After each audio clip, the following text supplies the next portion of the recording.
Good morning, good morning, good morning. और मेरे यकीनियंस, क्या हाल चाल? कैसी चल रही है पढ़ाई लिखाई? सब बढ़िया? क्लास डिले हो गई आज। कोई बात नहीं। कभी कोई फिजिकल वाले फिजिक्स के लिए कुर्बानी दे सकते हैं। हाँ, चलो। और बताओ, कैसा चल रहा है? फिजिक्स, केमिस्ट्री, बॉटनी, जूलॉजी कैसा चल रहा है? ठीक है। कैसी चल रही है पढ़ाई लिखाई? टेस्ट वेस्ट की तैयारी वारी कैसी चल रही है? हाँ, टेस्ट वेस्ट की तैयारी वारी कैसी चल रही है भाई अपने पास? अभी जितना भी ज्यादा जैसे चैप्टर जैसे जैसे आगे जाता जा रहा है, अब जैसे ये लास्ट चैप्टर है जहाँ पे पीछे के चैप्टर्स रिलेट होंगे, जहाँ पे चीजें रिलेट होंगी, जहाँ कॉन्सेप्ट बहुत अच्छे अच्छे होंगे। Atomic structure, solid state, surface chemistry, ये चैप्टर्स थोड़े से वीकर, मतलब इन द सेंस इसके रिस्पेक्ट में थोड़े आसान से चैप्टर्स होंगे। ठीक है ना? तो कोशिश करते। हाँ, कोशिश। डीपीपी हार्ड थी तो एक काम करना, डीपीपी क्वेश्चंस एक बोला हार्ड थी तो ऑब्वियस है दो चार क्वेश्चन तो अच्छे होंगे ही ना। आज का डीपीपी अच्छा ही होगा। ऑब्वियस है, आप जब क्लास में करते हो और जब घर पे जाके अटेम्प्ट कर रहे होते हो या घर पे जब अटेम्प्ट करते हो, दोनों में डिफरेंस आता है। टीचर साइंस में यही तो ब्यूटीफुल चीज है ना कि पढ़ाया जाता है, उसका एप्लीकेशन सीखना है। उसका एप्लीकेशन जितने टाइप के क्वेश्चंस करोगे, जितने टाइप की प्रैक्टिस करोगे, उतना ज्यादा सीखते चले जाओगे। तो कोशिश करो। हाँ सर। आज चंद्रयान 3 लॉन्च होने वाला है, बहुत अच्छी बात है, इंडिया के लिए प्राउड मोमेंट है। आई होप सो सब कुछ मतलब हम लोगों के लिए अच्छा हो कि हम लोग लॉन्च देख पाए। कोशिश करो। देखो, ऐसे ही मैंने क्या बोला है हमेशा कि डॉक्टर बनो तो ऐसा बनो कि जिसपे प्राउड मोमेंट आए ना, कि यार प्राउड हो खुद को। ठीक है ना? बाकी सब चीजें चलती रहेंगी। डॉक्टर बनो तो ऐसा कि यार मतलब होता है ना कि हाँ, प्राइम मिनिस्टर के सबसे खास डॉक्टर्स या यूएस के प्रेसिडेंट के सबसे खास डॉक्टर्स में से एक हो, ऐसा डॉक्टर बनना है। ठीक है। चलो भाई। लैंड होना है, हाँ सॉरी, लॉन्च नहीं, लैंड होना है। ओके। हाँ, लैंड होना है। थोड़ा आउट ऑफ सिलेबस हो गया था, उसमें एक दो क्वेश्चंस आज वाले टॉपिक पे थे। एसिड और बेस का मिक्सचर लास्ट क्लास में हम लोगों ने स्टार्ट कर लिया था, और मैं थोड़ा सा याद दिला देता हूं। लास्ट क्लास में हम लोगों ने एसिड बेस अपने पास स्टार्ट किया था, और हमने पीएच के बहुत सारे केसेस कर लिए थे। चलो फटाफट रिवाइज करते हैं, देखते हैं।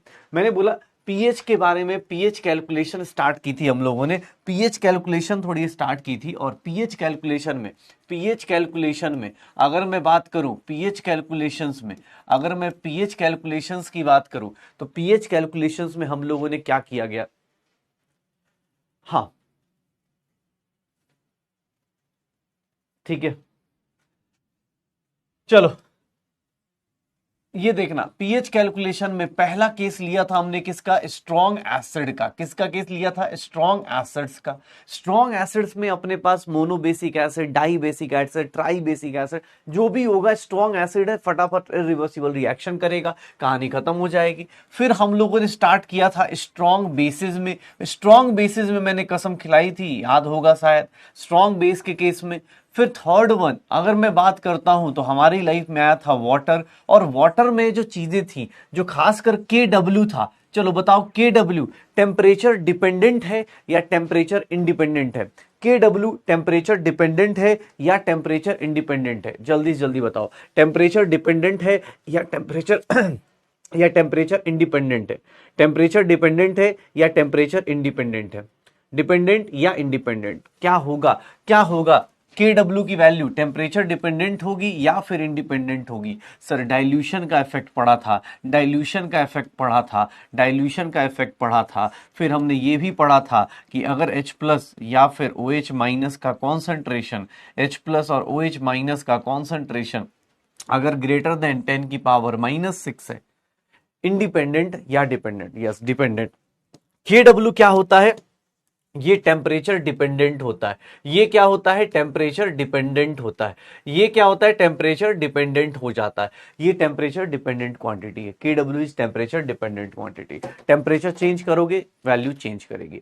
ये देख लो, अगर H प्लस और OH माइनस अगर इसकी वैल्यू 10⁻⁻⁶ से ज्यादा है, तो यहां पे हम लोगों ने पढ़ा था कि sir H plus from water, H plus या फिर OH माइनस, H प्लस और OH minus from water, H plus और OH minus from water. Sir इसको हम लोग क्या करते थे? नेग्लेक्ट कर देते थे। इसको हम लोग क्या कर देते थे? नेग्लेक्ट कर देते थे। इसको हम लोग क्या कर देते थे? नेग्लेक्ट कर देते थे। अब अगर मैं बात करूं इसकी, अगर मैं इसकी बात करूं, सिक्स्थ केस, अगर मैं इसकी बात करूं कि सर 10⁻⁻⁶ से, 10⁻⁻⁶ से छोटा हो क्या H प्लस, H प्लस और OH माइनस 10 की पावर -6 से छोटा हो और 10 की पावर -8 से बड़ा हो, 10 की पावर -9 से बड़ा हो, इस केस में हम लोग क्या करेंगे? इस केस में वाटर H प्लस और OH माइनस, H प्लस और OH माइनस, वाटर का H प्लस और OH माइनस कि OH माइनस क्या करेंगे? कंसिडर कर रहे होंगे। इस केस में H प्लस और OH माइनस वाटर का क्या करेंगे? कंसिडर करने वाले।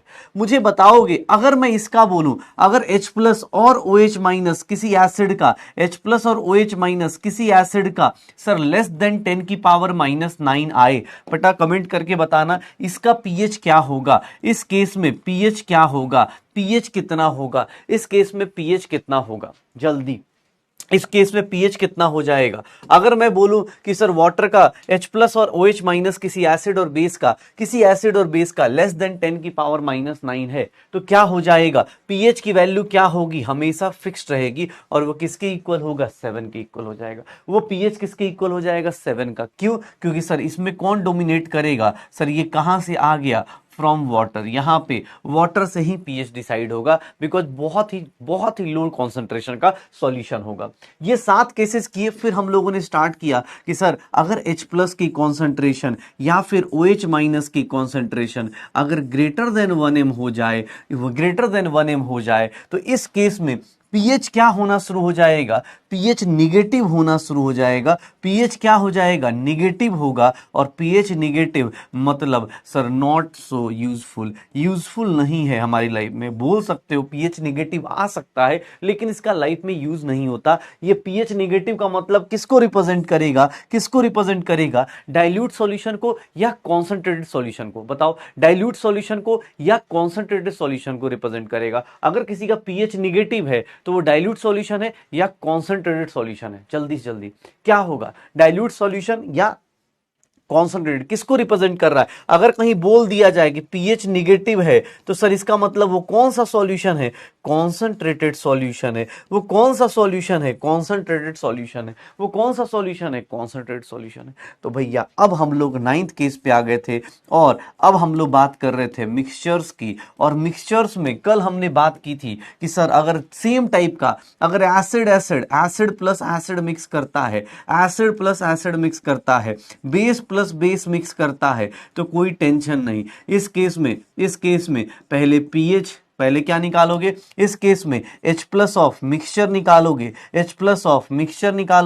फिर इस केस में OH माइनस ऑफ मिक्सचर निकालोगे और इसके बाद इसका pH ऑफ मिक्सचर आ जाएगा और इसका POH ऑफ मिक्सचर आएगा। ऐसे निकाल देंगे। आज जो मिक्सचर का एक केस रहता है वो है सर एसिड प्लस बेस वाला। ये आज हम लोग पढ़ने वाले हैं एसिड प्लस बेस के बारे में। तो हम लोग को पीएच कैलकुलेशन में ये टोटल 9 केसेस हैं जिसके अंदर छोटी मोटी चीजें अब चल रही हैं। पीएच कैलकुलेशन आज फिनिश करेंगे और फिर हम लोग स्टार्ट करेंगे आयनिक इक्विलिब्रियम, जहां पे आयनिक इक्विलिब्रियम आना शुरू होगा। ठीक है, आयनिक इक्विलिब्रियम आना शुरू हो जाएगा। ओके, चलो भाई, ठीक है, श्योर हो? तो चलो भाई मिक्सचर्स में अब बात करते हैं। चलो एक काम करते हैं, कुछ क्वेश्चंस रिवाइज करते हैं, ज्यादा नहीं 3-4 क्वेश्चंस का केबीडी कर लेते हैं ताकि पता चल जाए कौन कितना पढ़ के आ रहा है, पता तो चल जाए। चल भाई देखते हैं, 1 मिनट। ये सारे क्वेश्चंस अपने पास, सारे टॉपिक्स हमने कल ही किए। क्वेश्चंस देखते हैं कौन बनेगा डॉक्टर में क्या क्या होने वाला है। आज देखते हैं केबीडी में क्या हो, ज्यादा नहीं 3-4 ही क्वेश्चंस, क्योंकि आज सबसे इंपॉर्टेंट कि आयनिक इक्विलिब्रियम रियल मामले में शुरू होगा। जो लोग तुम लोग आयनिक इक्विलिब्रियम डरते रहते हो, आयनिक इक्विलिब्रियम अभी शुरू ही नहीं हुआ। आधा चैप्टर खत्म हो जाएगा आयनिक इक्विलिब्रियम। आयनिक इक्विलिब्रियम बस 4 चीजें हैं, उसी को पढ़ के खत्म करना है। ठीक है बस, ओके। चलो अगला क्वेश्चन देखना, एक क्वेश्चन दिया हुआ है, बहुत प्यारा सा क्वेश्चन है, बहुत प्यारा सा क्वेश्चन है। एग्जाम हॉल में आने के चांसेस बहुत ज्यादा हैं इसके। आप इस क्वेश्चन को करके देख लीजिए, आप इस क्वेश्चन को करके देख लीजिए, इस क्वेश्चन को करके देखिए।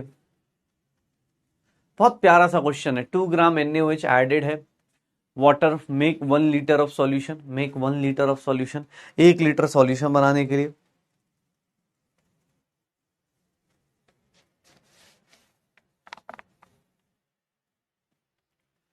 क्या होगा?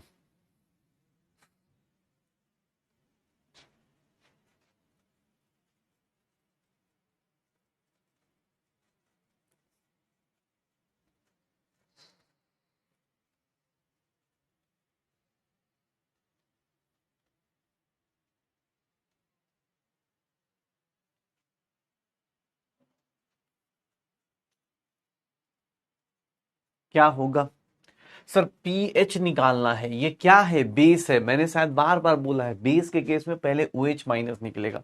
Number of moles of NaOH कितना आ जाएगा? Number of moles of NaOH 2/40। Sir what is the volume? Molarity क्या होगी? Number of moles of NaOH divide by volume. Sir ये कितना हो गया? 2/40 डिवाइड बाई 1, तो दैट मीन्स 1/20। 1/20 इज 0.05, यही होगा। सर अगर मैं बात करता हूं OH माइनस की कॉन्सेंट्रेशन की, सिमिलर होगा क्योंकि वो मोनो एसिडिक बेस है, तो इसका कॉन्सेंट्रेशन कितना हो जाएगा? 0.05। POH कितना आ जाएगा? POH कितना आ जाएगा? 2 minus log 5, 2 minus log 5, 2 minus 0.7, POH 1.3 आएगा। POH कितना आ जाएगा? 1.3 आ जाएगा। इस केस में pH निकालने जाएंगे, 14 माइनस 1.3 कितना हो जाएगा? 12.7 हो जाएगा। कितना हो जाएगा? 12.7 हो जाएगा। तो ये बहुत बेसिक सा क्वेश्चन है, बस याद रखना बेस के केस में ये क्वेश्चन में ध्यान रखिएगा। बेस के केस में क्या बात है, 75% जनता, बहुत बढ़िया। 14 से माइनस करना था, क्यों करना है? कल में यार एक चीज और, कुछ लोग ये बताओ, यहाँ पे कोई टेम्परेचर नहीं लिखा है, तो हम लोग कैसे? किसी बच्चे ने कल मैसेज कर रखा है कि सर आपको कैसे पता चल रहा है कि 14 से माइनस कब करना है, कब नहीं करना है? भाई यहाँ जब कोई टेम्परेचर नहीं लिखा है, इसका मतलब हम रूम टेम्परेचर पे, अगर कोई टेम्परेचर नहीं लिखा है, इसका मतलब हम रूम टेम्परेचर की बात कर रहे हैं, और रूम टेम्परेचर पे pH प्लस POH क्या होता है? 14 होता है। हाँ ये चेंज होता है, ये मैंने भी क्लास में कल बोला है, pH प्लस POH pKw होता है, और pKw की वैल्यू टेम्परेचर चेंज करोगे ये चेंज होगा, लेकिन जब कोई टेम्परेचर नहीं है तो रूम टेम्परेचर है, तो यहां तो हम 14 लेके ही चलेंगे ना, ठीक है। हाँ कहीं लिख दिया होता है एट 60 डिग्री, तो 60 डिग्री पे नहीं करते, फिर 14 नहीं लेते हम लोग, ठीक है, 60 डिग्री पे 14 नहीं लेते। चलो भाई बढ़िया, अगला क्वेश्चन देखना, मिक्सिंग का क्वेश्चन है, सेम सॉल्यूशन है, सेम टाइप का पीएच है, बता दो मिक्सिंग के केस में क्या करेंगे। पीएच ऑफ मिक्सचर निकालना है, पीएच ऑफ मिक्सचर निकालना है, पीएच ऑफ मिक्सचर निकालना है, कैसे निकालोगे?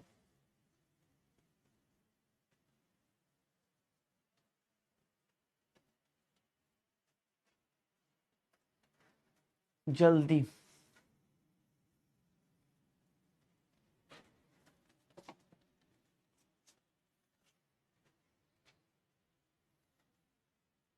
क्या होगा?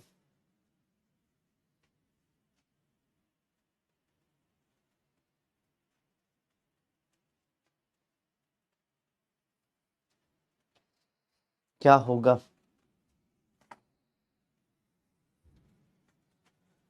दो लोगों का मिक्सचर है, एसिडिक सॉल्यूशन दिख रहा है, इसका 10 की पावर -1 हो गया H प्लस, इसका इसका H प्लस, इसका H प्लस 10 की पावर -2 हो गया, 10 की पावर -1, ये 10 की पावर -2 हो गया, 10 की पावर -1 और वो हो गया 10 की पावर -2 हो गया, 10 की पावर -2 हो गया। अब दोनों के केस में ये देख ले भाई, तुझे क्या करना है, H प्लस ऑफ मिक्सचर निकालना है, शायद हम लोगों ने बात करी थी कल।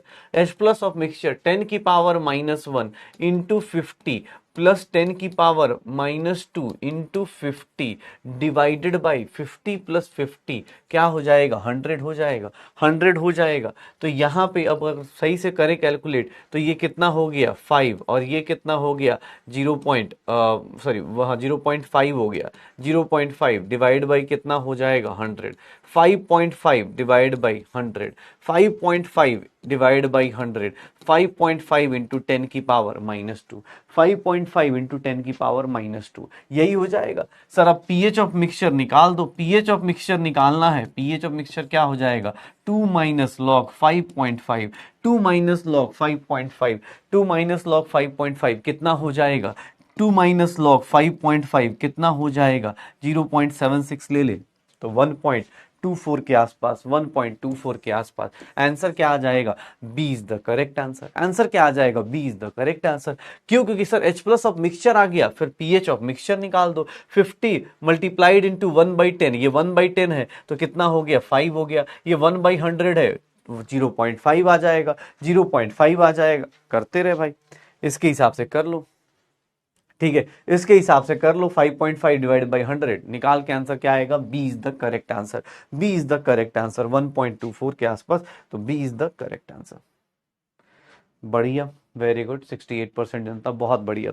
चलो अगला क्वेश्चन देखना। अगेन फिर से बहुत प्यारा सा क्वेश्चन है, लेकिन अभी बार बार इसलिए बेस का एग्जांपल ले रहा हूं क्योंकि मुझे पता है ये गलतियां होती हैं एग्जाम हॉल में, बहुत जल्दी जल्दी में हम कुछ गलतियां कर देते हैं, तो इसका ध्यान रखिएगा जल्दी से जल्दी।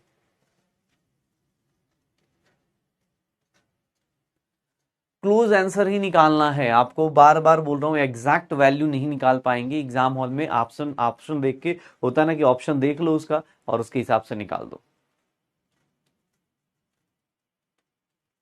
जल्दी।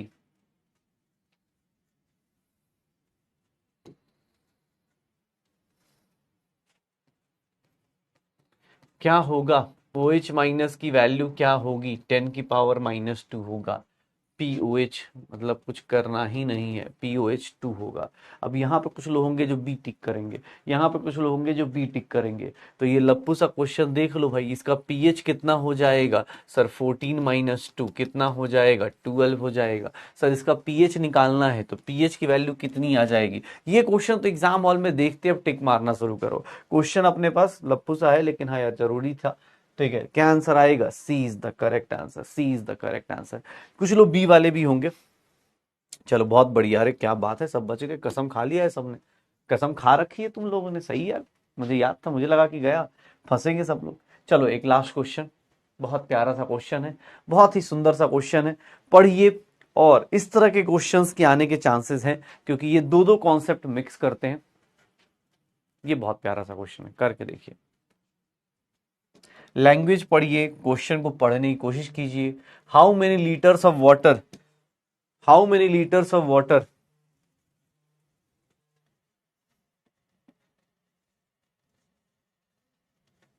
How many litres of water must be added to 1 litre of,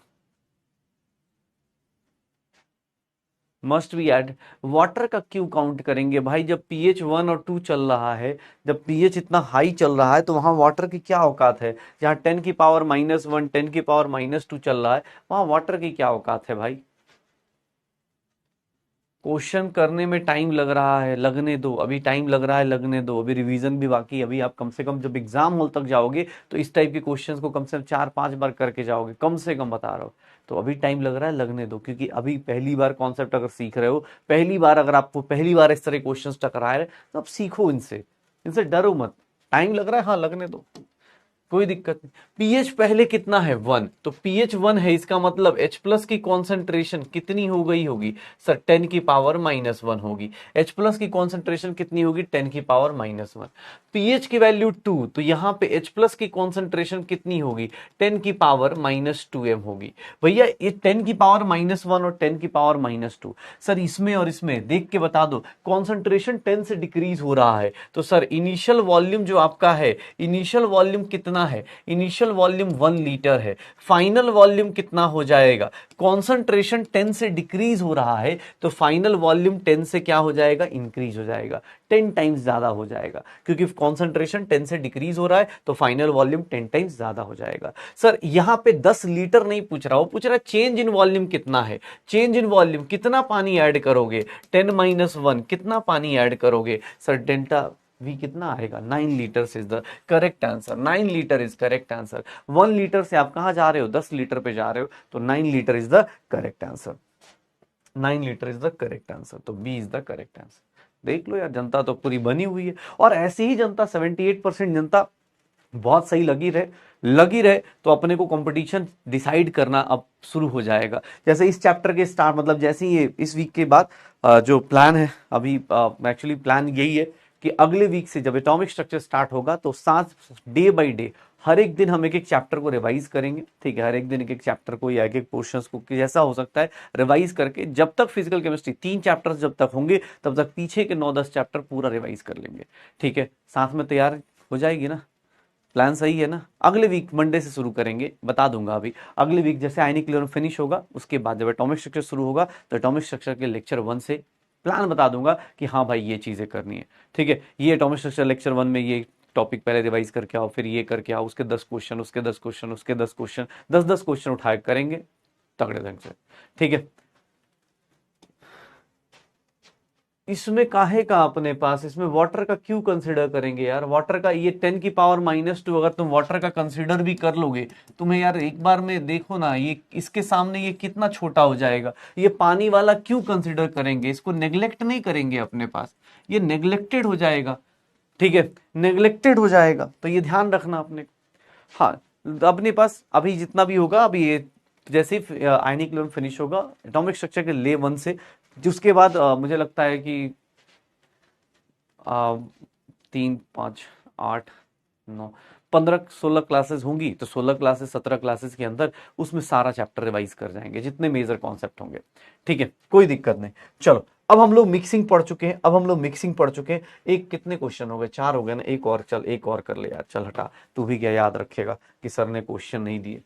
चल भाई, बहुत डिफिकल्ट क्वेश्चन है, बहुत डिफिकल्ट क्वेश्चन है, काफी डिफिकल्ट क्वेश्चन में से एक है। PH of neutral water, pH of neutral water, pH of neutral water as 7, pH of neutral water, pH of neutral water कितना है? 7 है। ये तो बताने की जरूरत भी नहीं थी, लेकिन बोल रहा है टेम्परेचर बढ़ेगा तो आयनाइजेशन ऑफ वाटर बढ़ेगा। अच्छा, हमें बता रहा है, ओके, कल ही पता था। कॉन्सेंट्रेशन ऑफ H+ आयन और OH- आयंस हमेशा इक्वल होंगे, क्यों? क्योंकि न्यूट्रल वाटर है। क्या pH of pure water 60 degree Celsius पे क्या होगा? इक्वल टू 7 होगा, ग्रेटर देन 7 होगा, या लेस देन 7 होगा? काफी difficult question, it's very difficult, hard question है सर ये समझ नहीं आ सकता।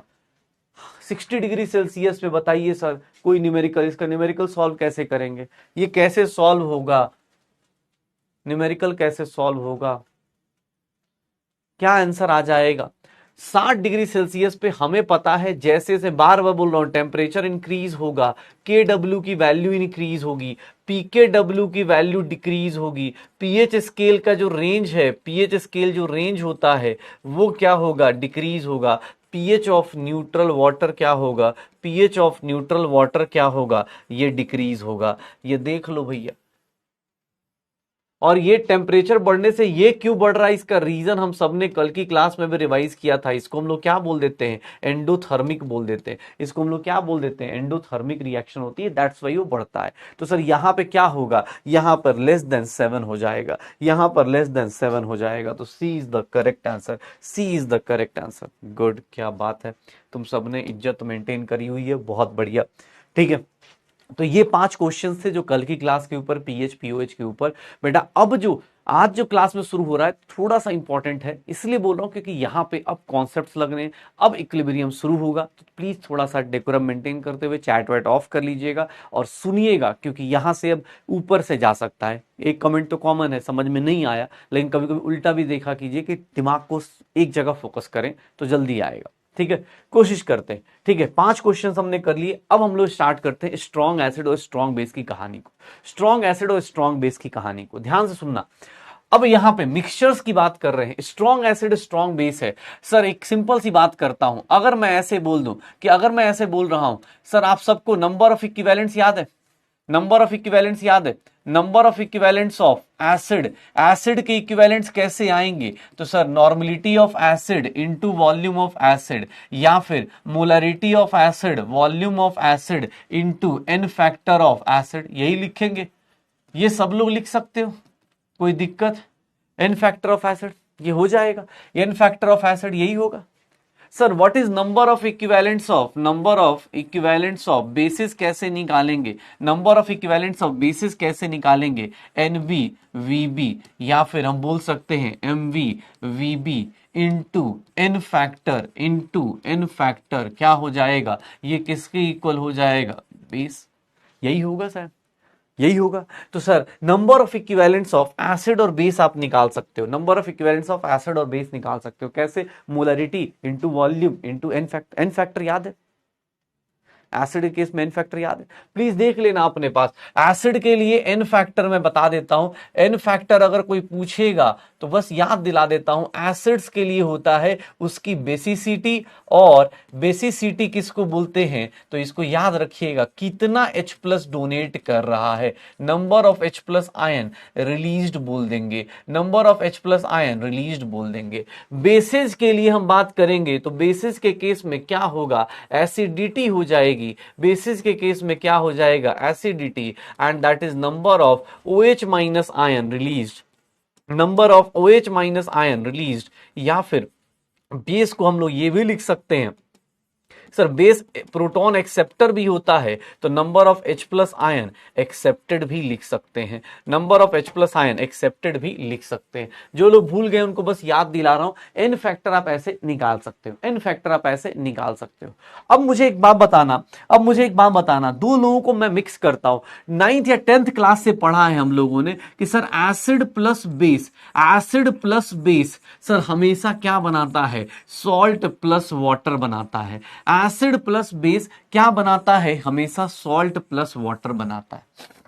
ये बेसिक चीजें पढ़ी प्लीज बेटा। अब यहां से आज की क्लास से अब डिफरेंस मैं सीधा बोल रहा हूं, क्योंकि देखो अभी तक पीएच पढ़ रहे थे, अब यहां से कॉन्सेप्ट इक्विवेलेंट्स आ गया है, रेडॉक्स का कॉन्सेप्ट भी आ गया है, एन फैक्टर आ गया है, तो चीजें थोड़ा सा अपने को, जो लोग पढ़ रहे हैं प्लीज कमेंट सेक्शन ऑफ करके और शुरू करना, देखना सीखना कैसे होगा। अब मेरे पास एसिड अलग अलग टाइप का हो सकता है, ध्यान से देखना।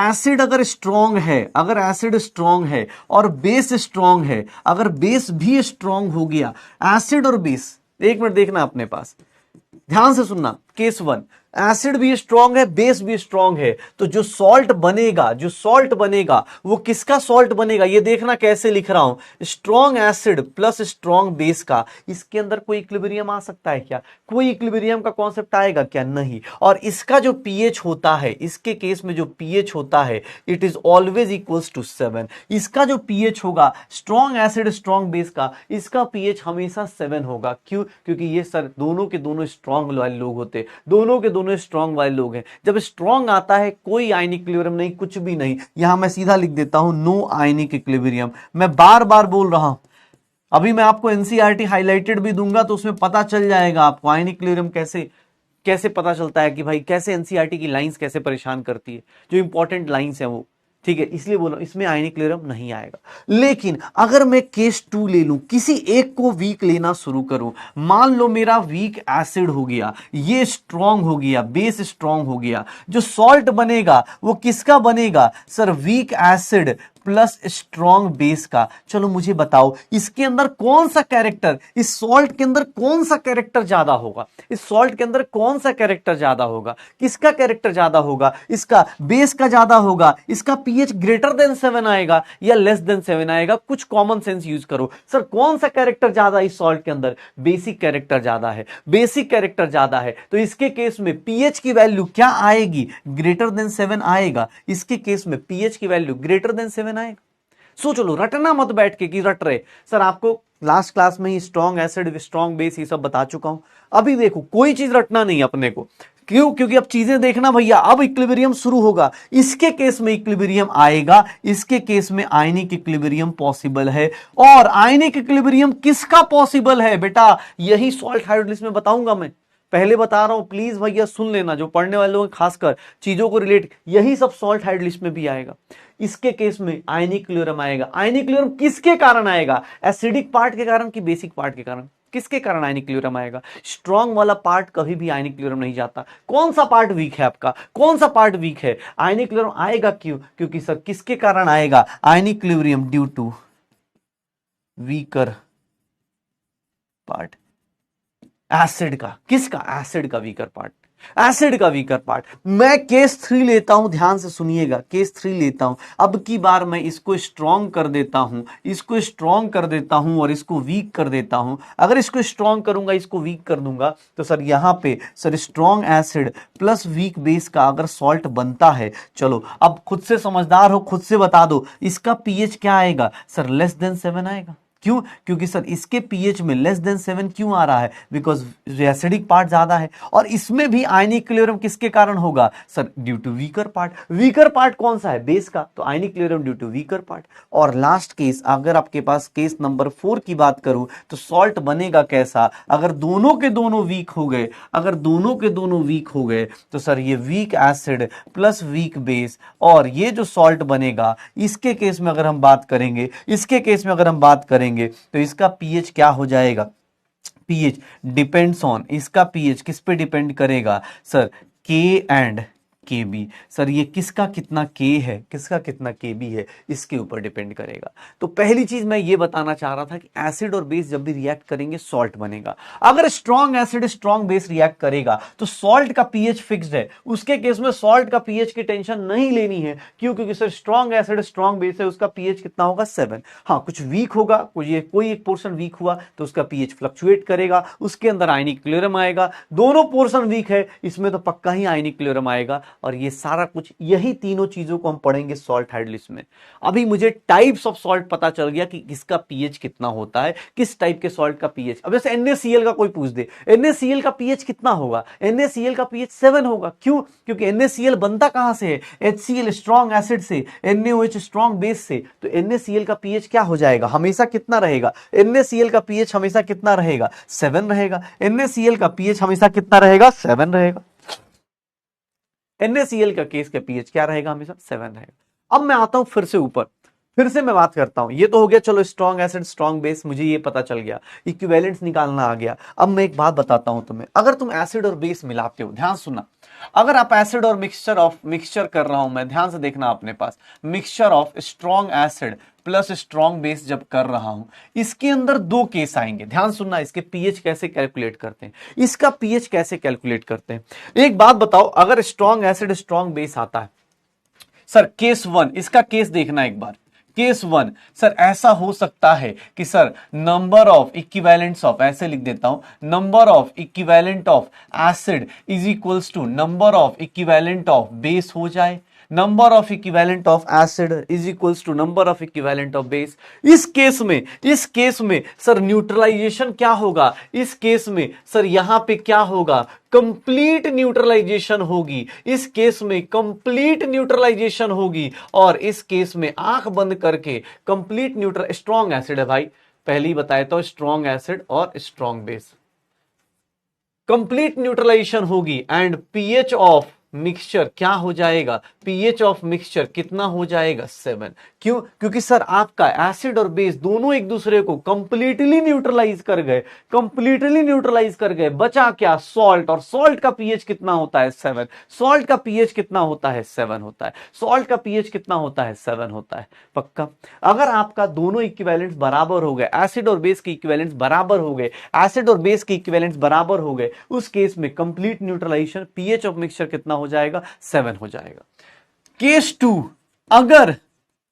अगर मैं बोलता हूं कि सर नंबर ऑफ इक्विवेलेंट्स, याद रखना नंबर ऑफ मोल्स नहीं बोल रहा हूं मैं, बार बार बोल रहा हूं, नंबर ऑफ इक्विवेलेंट्स की बात कर रहा हूं। Number of moles, law of equivalence मैंने रिडॉक्स में पढ़ाया था, और मैंने बोला भी था कि कभी भी इक्विवेलेंट इक्वल करना, नंबर ऑफ मोल्स कंपलसरी नहीं है कि नंबर ऑफ मोल्स इक्वल होंगे। नंबर ऑफ इक्विवेलेंट्स देख लो sir, number of equivalents of strong acid अगर ज्यादा हो गया, सर ज्यादा हो गया स्ट्रॉन्ग बेस से, तो सर इस केस में क्या होगा? इस केस में नंबर ऑफ इक्विवेलेंट्स अगर स्ट्रॉन्ग बेस का ज्यादा हो गया, देन हम लोग क्या करेंगे? सर एसिडिक कैरेक्टर, ये पता चल गया कि मिक्सचर जो होगा, mixture will have acidic character. Mixture के पास क्या होगा? एसिडिक कैरेक्टर होगा, एसिडिक नेचर होगा। सर मिक्सचर के पास एसिडिक नेचर होगा, एसिडिक ज्यादा है, एसिडिक का इक्विवेलेंट ज्यादा है, तो सर यहां पे हम लोग क्या निकालेंगे? सर H प्लस मिक्सचर का कैसे कॉन्सेंट्रेशन निकालेंगे? सर NaVA माइनस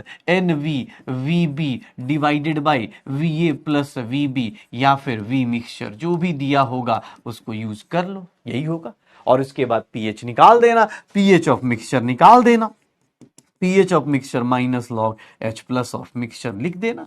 ये हो गया भाई, यही तो है तुम्हारा पीएच ऑफ मिक्सचर। अगर एसिडिक कैरेक्टर ज्यादा है, सुनना ध्यान से, मिक्सचर का एसिडिक नेचर होगा, acidic obvious, number of equivalent, moles नहीं बोल रहा हूं भाई, मोल्स काउंट किया गए तुम, फिर मोल्स काउंट करोगे तो फिर बर्बाद हो जाओगे, क्यों? क्योंकि मोल्स ऊपर नीचे हो सकते हैं, लेकिन हाँ इक्विवेलेंट्स हमेशा अपने पास सही आंसर देंगे। नंबर ऑफ इक्विवेलेंट्स ऑफ, अगर मैं बात करूं सर स्ट्रॉन्ग एसिड अगर कम हो गया number of equivalents of strong base से, अब मुझे बताओगे सर इस सॉल्यूशन का नेचर कैसा होगा? नंबर ऑफ इक्विवेलेंट्स देख लो क्या होगा। माइनस क्यों किया? माइनस इसलिए किया बेटा बिकॉज न्यूट्रलाइजेशन होगी ना, जितने दूर तक जितना टाइम तक। माइनस क्यों कर रहा हूं? अरे माइनस इसलिए कर रहा हूं बिकॉज इक्विवेलेंट्स ऑफ एसिड ज्यादा है बेस से, तो बेस को वो क्या करेगा? न्यूट्रलाइज कर देगा, इसमें से वो बेस का पोर्शन न्यूट्रलाइज कर देगा, जो बचा एसिड का portion divide by total volume, divide by total volume use कर लेना। माइनस इसलिए किया, माइनस इसलिए किया। सर इस केस में मिक्सचर का नेचर क्या होगा? मिक्सचर का नेचर क्या होगा? मिक्सचर का नेचर क्या होगा सर? बेसिक नेचर होगा। इसका नेचर क्या होगा? बेसिक नेचर होगा। और जब बेसिक नेचर होता है उस केस में OH minus of mixture, OH minus of mixture कैसे निकालेंगे सर? यहां पे OH माइनस निकलेगा, क्यों? क्योंकि बेस है। याद करो, कस्में याद रखनी चाहिए अपनी, कस्में याद रखना, कस्में वादे प्यार वफा। हाँ ये देख low volume of mixture, sir यहां से OH माइनस ऑफ मिक्सचर आएगा, और OH माइनस ऑफ मिक्सचर जैसे ही आया आपको पता है POH ऑफ मिक्सचर आएगा, POH ऑफ मिक्सचर आएगा, उसके बाद क्या आएगा? पीएच ऑफ मिक्सचर आएगा। तो अगर आपसे कोई एसिड और बेस का कॉन्सेप्ट दे दे तो आपको कुछ नहीं करना, एसिड और बेस का कोई कॉन्सेप्ट दे दे तो आपको कुछ नहीं करना। तीन केसेस हैं, इन तीनों में से कोई ना कोई एक केस होगा, एग्जाम में आंसर निकाल देना। एसिडिक कैरेक्टर ज्यादा हुआ तो पीएच डायरेक्ट आएगा, बेसिक कैरेक्टर ज्यादा हुआ तो OH माइनस मिक्सचर का आएगा, फिर POH आएगा, फिर निकाल देना। श्योर हो?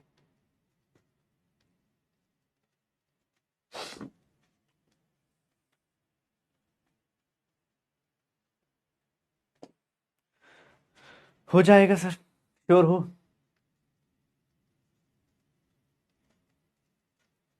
हो गया?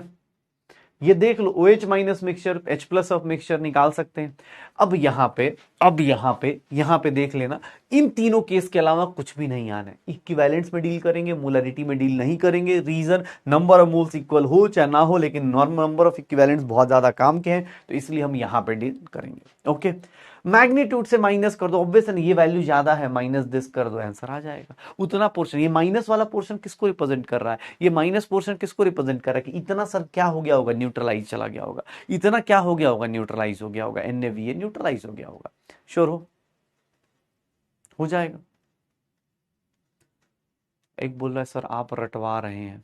हाँ बेटा ये तो रटना ही है। अब इतने हाई फाई कॉन्सेप्ट NaVA कल से, अब तुम सोचोगे सर अभी तक मोलैरिटी पे चल रहे थे अब NaVA पे आ गए, तो अब क्या बोल सकते हैं? ये सब बहुत हाई फाई चीज है, ये रटना है। मैंने समझाया नहीं बेटा तुम्हें?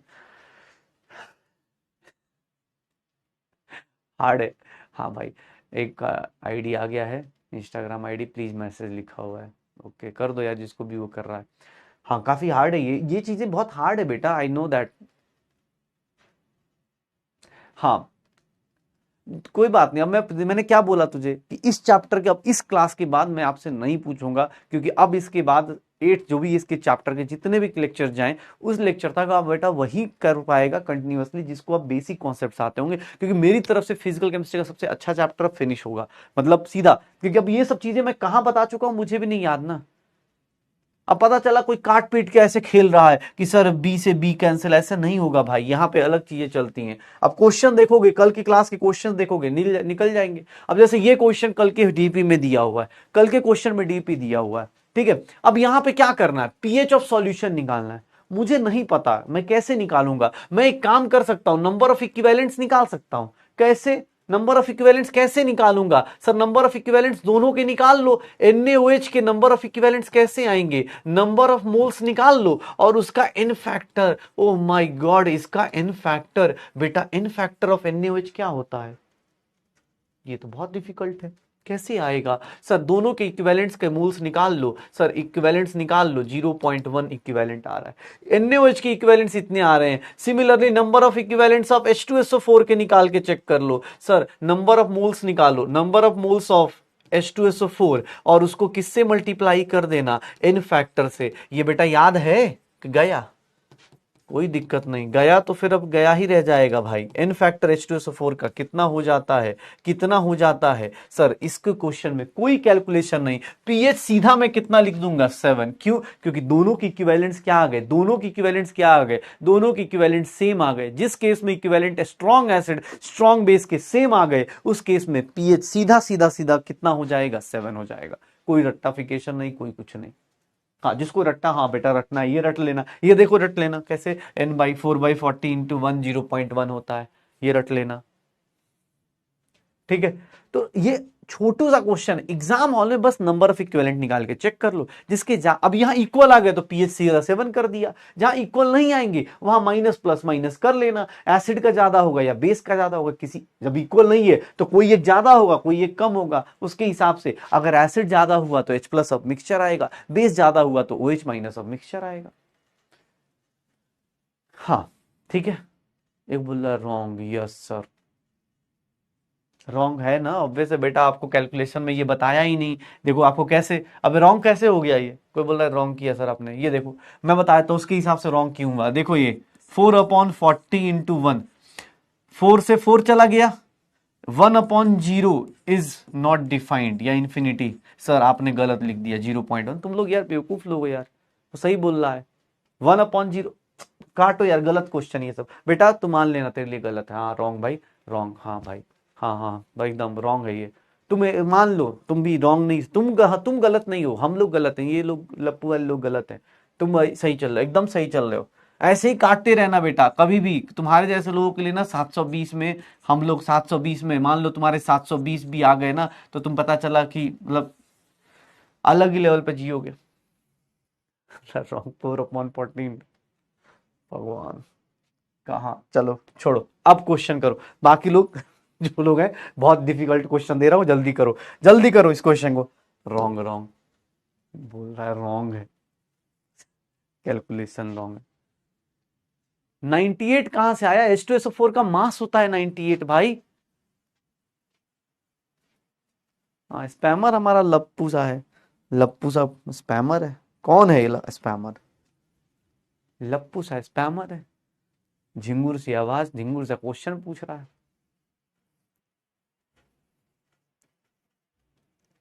एन मतलब एन होता है भाई, एक बोला एन का मतलब क्या होता है। अब चीजें ऊपर से जा चुकी है बेटा, बस एक महीना और वेट कर लो, 15-20 दिसंबर तक और इनऑर्गेनिक हो जाएगा, उसको फ्रेश स्टार्ट करना, क्योंकि अब फ्रेश स्टार्ट करने का टाइम चला जा चुका है। फिजिकल केमिस्ट्री का फ्रेश स्टार्ट बीत चुका है।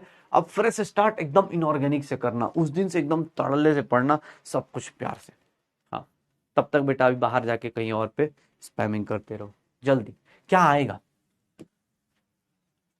सर इसका? मैं तो देखो सीधी सी बात है, इसका number of equivalents of acid निकाल दो HCl का, कितना हो जाएगा 10 इंटू 0.1 इंटू 1। इसका एन फैक्टर कितना हो गया, 1 इक्विवेलेंट आ गए सर। NaOH का n fact, oh my god इतना डिफिकल्ट क्वेश्चन, ये इतना डिफिकल्ट क्वेश्चन, मतलब लिखते लिखते हाथ कांपने लग रहे, इतना डिफिकल्ट।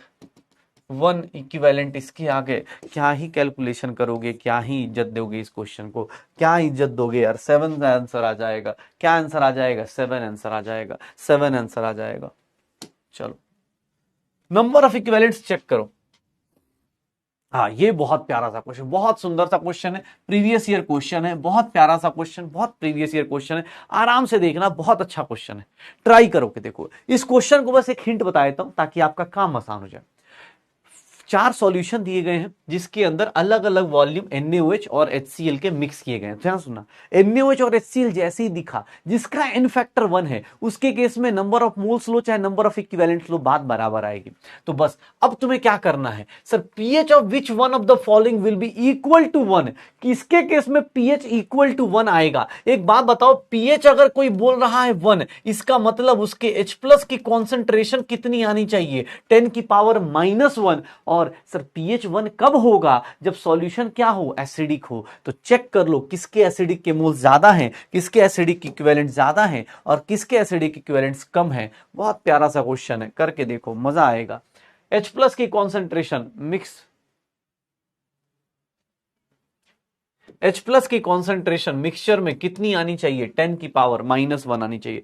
H प्लस की कॉन्सेंट्रेशन कितनी आनी चाहिए? 10 की पावर -1 आनी चाहिए मिक्सचर के अंदर। चेक करके देखो, आराम से करके देखना भाई, जल्दी जल्दी में गलती मत करो। इसके नंबर ऑफ इक्विवेलेंट्स कितने आ जाएंगे? 10। इसके भी कितने आ गए? 10। तो इसका पीएच तो क्या हो गया?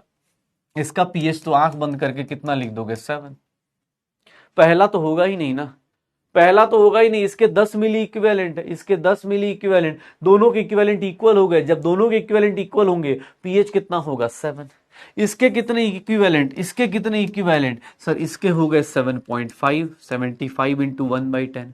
इसके कितने हो गए? 2.5। सर एसिड का ज्यादा है बेस से, एसिड का ज्यादा है बेस से। Sir H plus of mixture निकाल दो, H प्लस ऑफ मिक्सचर निकाल दो। कितना हो गया? 7.5 माइनस 2.5 डिवाइडेड बाई 100 कर देंगे। थोड़ा सा लग रहा है कुछ हो जाएगा, 5/100। सर इसकी कॉन्सेंट्रेशन 10 की पावर -1 नहीं है, मतलब ए नहीं होगा, बी नहीं होगा। एग्जाम हॉल में सर इसका इक्विवेलेंट कितना आ गया? 6। इसका इक्विवेलेंट कितना आ गया? 4। सर ये क्या हो जाएगा? Again H plus of mixture कितना आ जाएगा? H प्लस ऑफ मिक्सचर कितना आ जाएगा? 6 - 4 अपॉन क्या आ जाएगा? 100। 2/100, या फिर हम बोल सकते हैं 2 इंटू 10 की पावर -2m, 2 इंटू 10 की पावर -2m। अगेन ये आंसर नहीं आएगा। इसके केस में देख लो, इसका इन फैक्टर 1 है, इसका भी कितना हो गया? 4.5। इसके केस में H प्लस ऑफ मिक्सचर निकाल देना। H प्लस ऑफ मिक्सचर कितना आ जाएगा? 5.5 माइनस 4.5 डिवाइडेड बाई 100 आ गया, एंड दैट विल बी, हाँ कितना आ जाएगा? 10 की पावर हाँ 1/100 आ जाएगा। अरे यार कुछ गड़बड़ हो गया क्या? 4.5, 5.5, 1/100 आ जाएगा।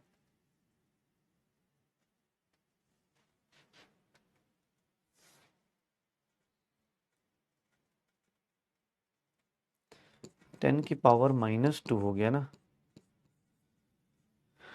हाँ, H प्लस की वैल्यू 1 है, पीएच की वैल्यू 1 है, पीएच की वैल्यू 1 मतलब H प्लस के मिक्सचर की वैल्यू क्या आ जाएगी? ये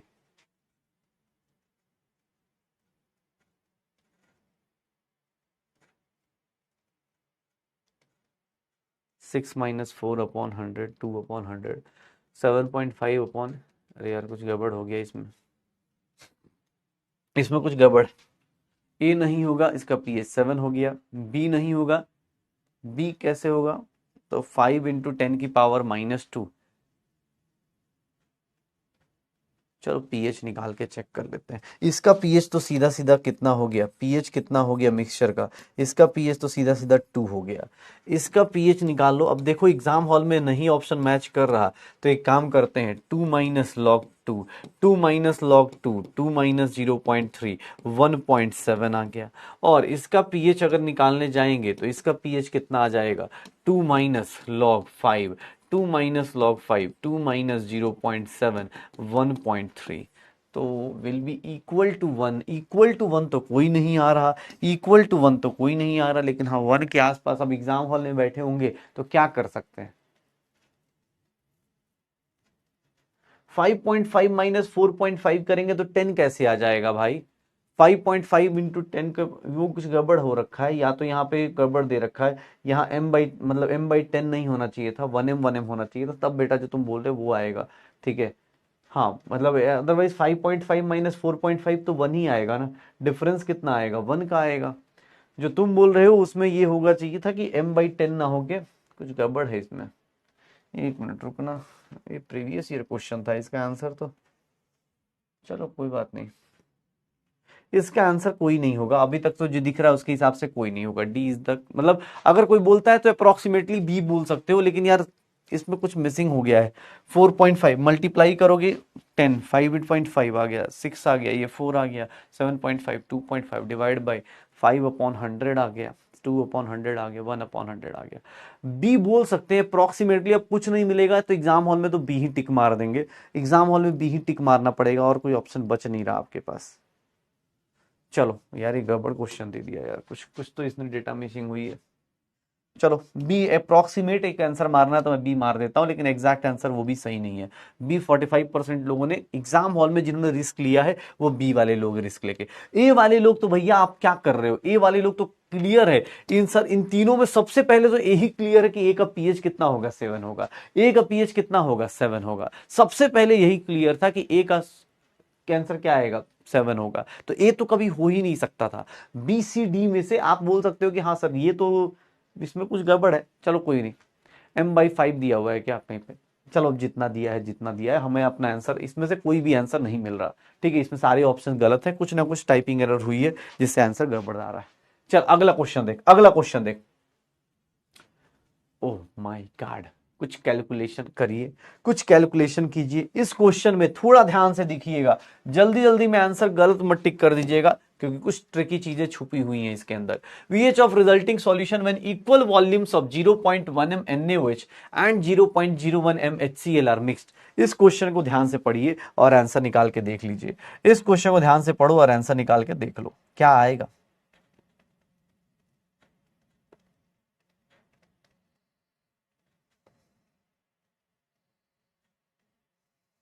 क्या आएगा,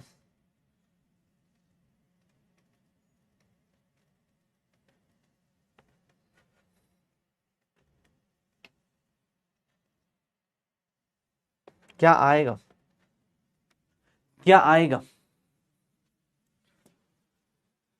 सर?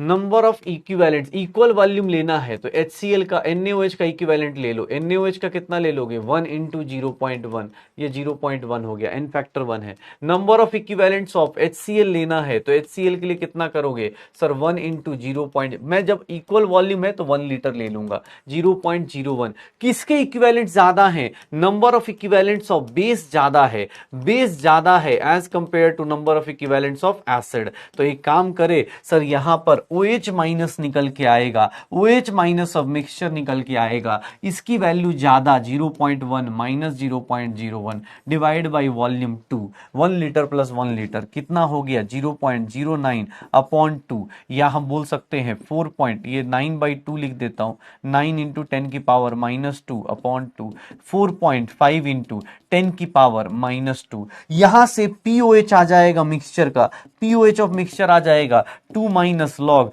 4.5 एंड pH आ जाएगा मिक्सचर का, pH of mixture is nothing 14 minus 2 minus log 4.5। Sir ये 12 प्लस लॉग 4.5 होगा, 12 प्लस लॉग 4.5, लॉग 4.5 12 प्लस होगा। आंसर क्या आएगा, C is the correct answer. Answer क्या आएगा, C is the correct answer. Number of equivalents अलग अलग आ रहे हैं, इसीलिए ये कॉन्सेप्ट लगा लिया कि सर बेस का इक्विवेलेंट ज्यादा आ रहा है एज कंपेयर टू एसिड। यहां पे एग्जाम में दो टाइप के लोग हैं, एक का आंसर 7 आया होगा, पता है क्यों, क्यों 7 आ गया होगा, क्योंकि उस भाई साहब ने उसके लिए 0.1 और 0.01 दोनों बराबर है, उसके लिए 0.1 और 0.01 दोनों बराबर है। उसके केस में नंबर ऑफ इक्विवेलेंट्स को दिखा होगा। एग्जाम हॉल में जानबूझ के आयनिक क्लियर में डेटा ऐसा दिया जाता है ताकि आपको ये और ये बराबर दिख जाए और आप आंसर क्या मार दो, ए। मैं दिखा दूंगा, परसेंटेज दिख भी जाएगा, ठीक है, आपको दिख जाएगा कि सर बेस का कैरेक्टर ज्यादा है तो आप आंसर देख के टिक मार दो। पीएच क्या होगा,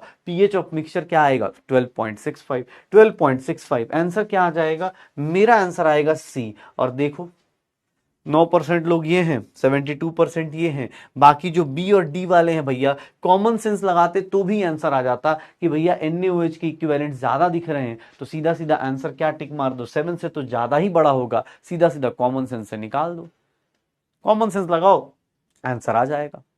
ओके चलो अगला क्वेश्चन देखो, ये एनसीईआरटी का क्वेश्चन है, बहुत प्यारा सा एनसीईआरटी का क्वेश्चन है, चलो एक बार ट्राई करके देख लो। एनसीईआरटी का क्वेश्चन है, दो अलग अलग टाइप के एसिड्स बना सकते हैं, दो अलग अलग टाइप के बेसिस हैं, ये एक अपना बेस है, ये एक अपना बेस है, ये एनसीईआरटी का क्वेश्चन है, ट्राई करके देख लो। दो बेस हैं, उससे क्या फर्क पड़ रहा है, दोनों बेस से क्या निकालना है, OH माइनस निकालना है, दोनों बेस से क्या करना है, OH माइनस निकालना है, दोनों बेस से क्या करना है, OH माइनस निकालना है। आप number of equivalents of acid निकाल दो और number of equivalents of base निकाल दो, आंसर आ जाएगा। क्या होगा,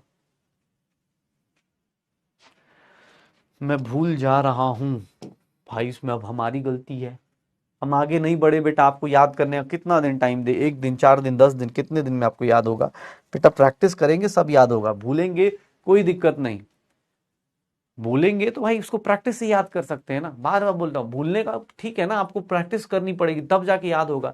एसिड का इक्विवेलेंट कितना होगा? सीधा सीधा लिख सकता हूं 200 इंटू 0.4 इंटू 2। कितने इक्विवेलेंट्स हो गए? H प्लस के इक्विवेलेंट्स कितने हो गए सर? ये कितना हो गया? 160 आ गया, 160 मिली इक्विवेलेंट आ गया।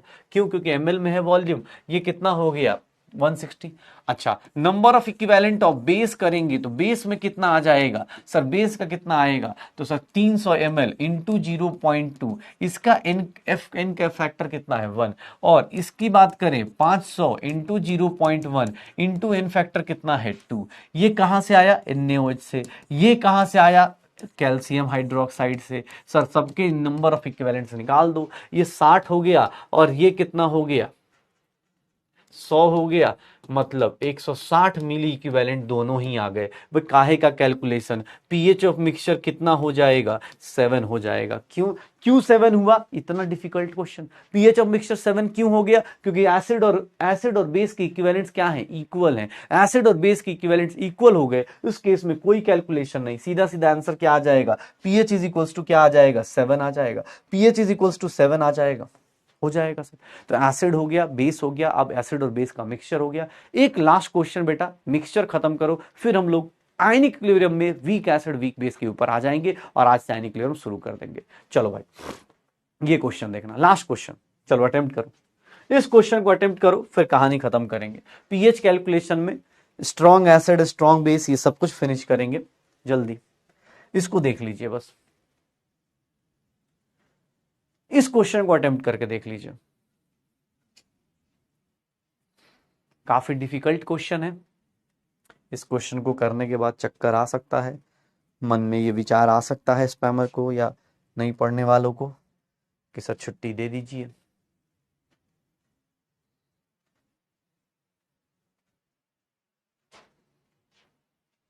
क्या आएगा?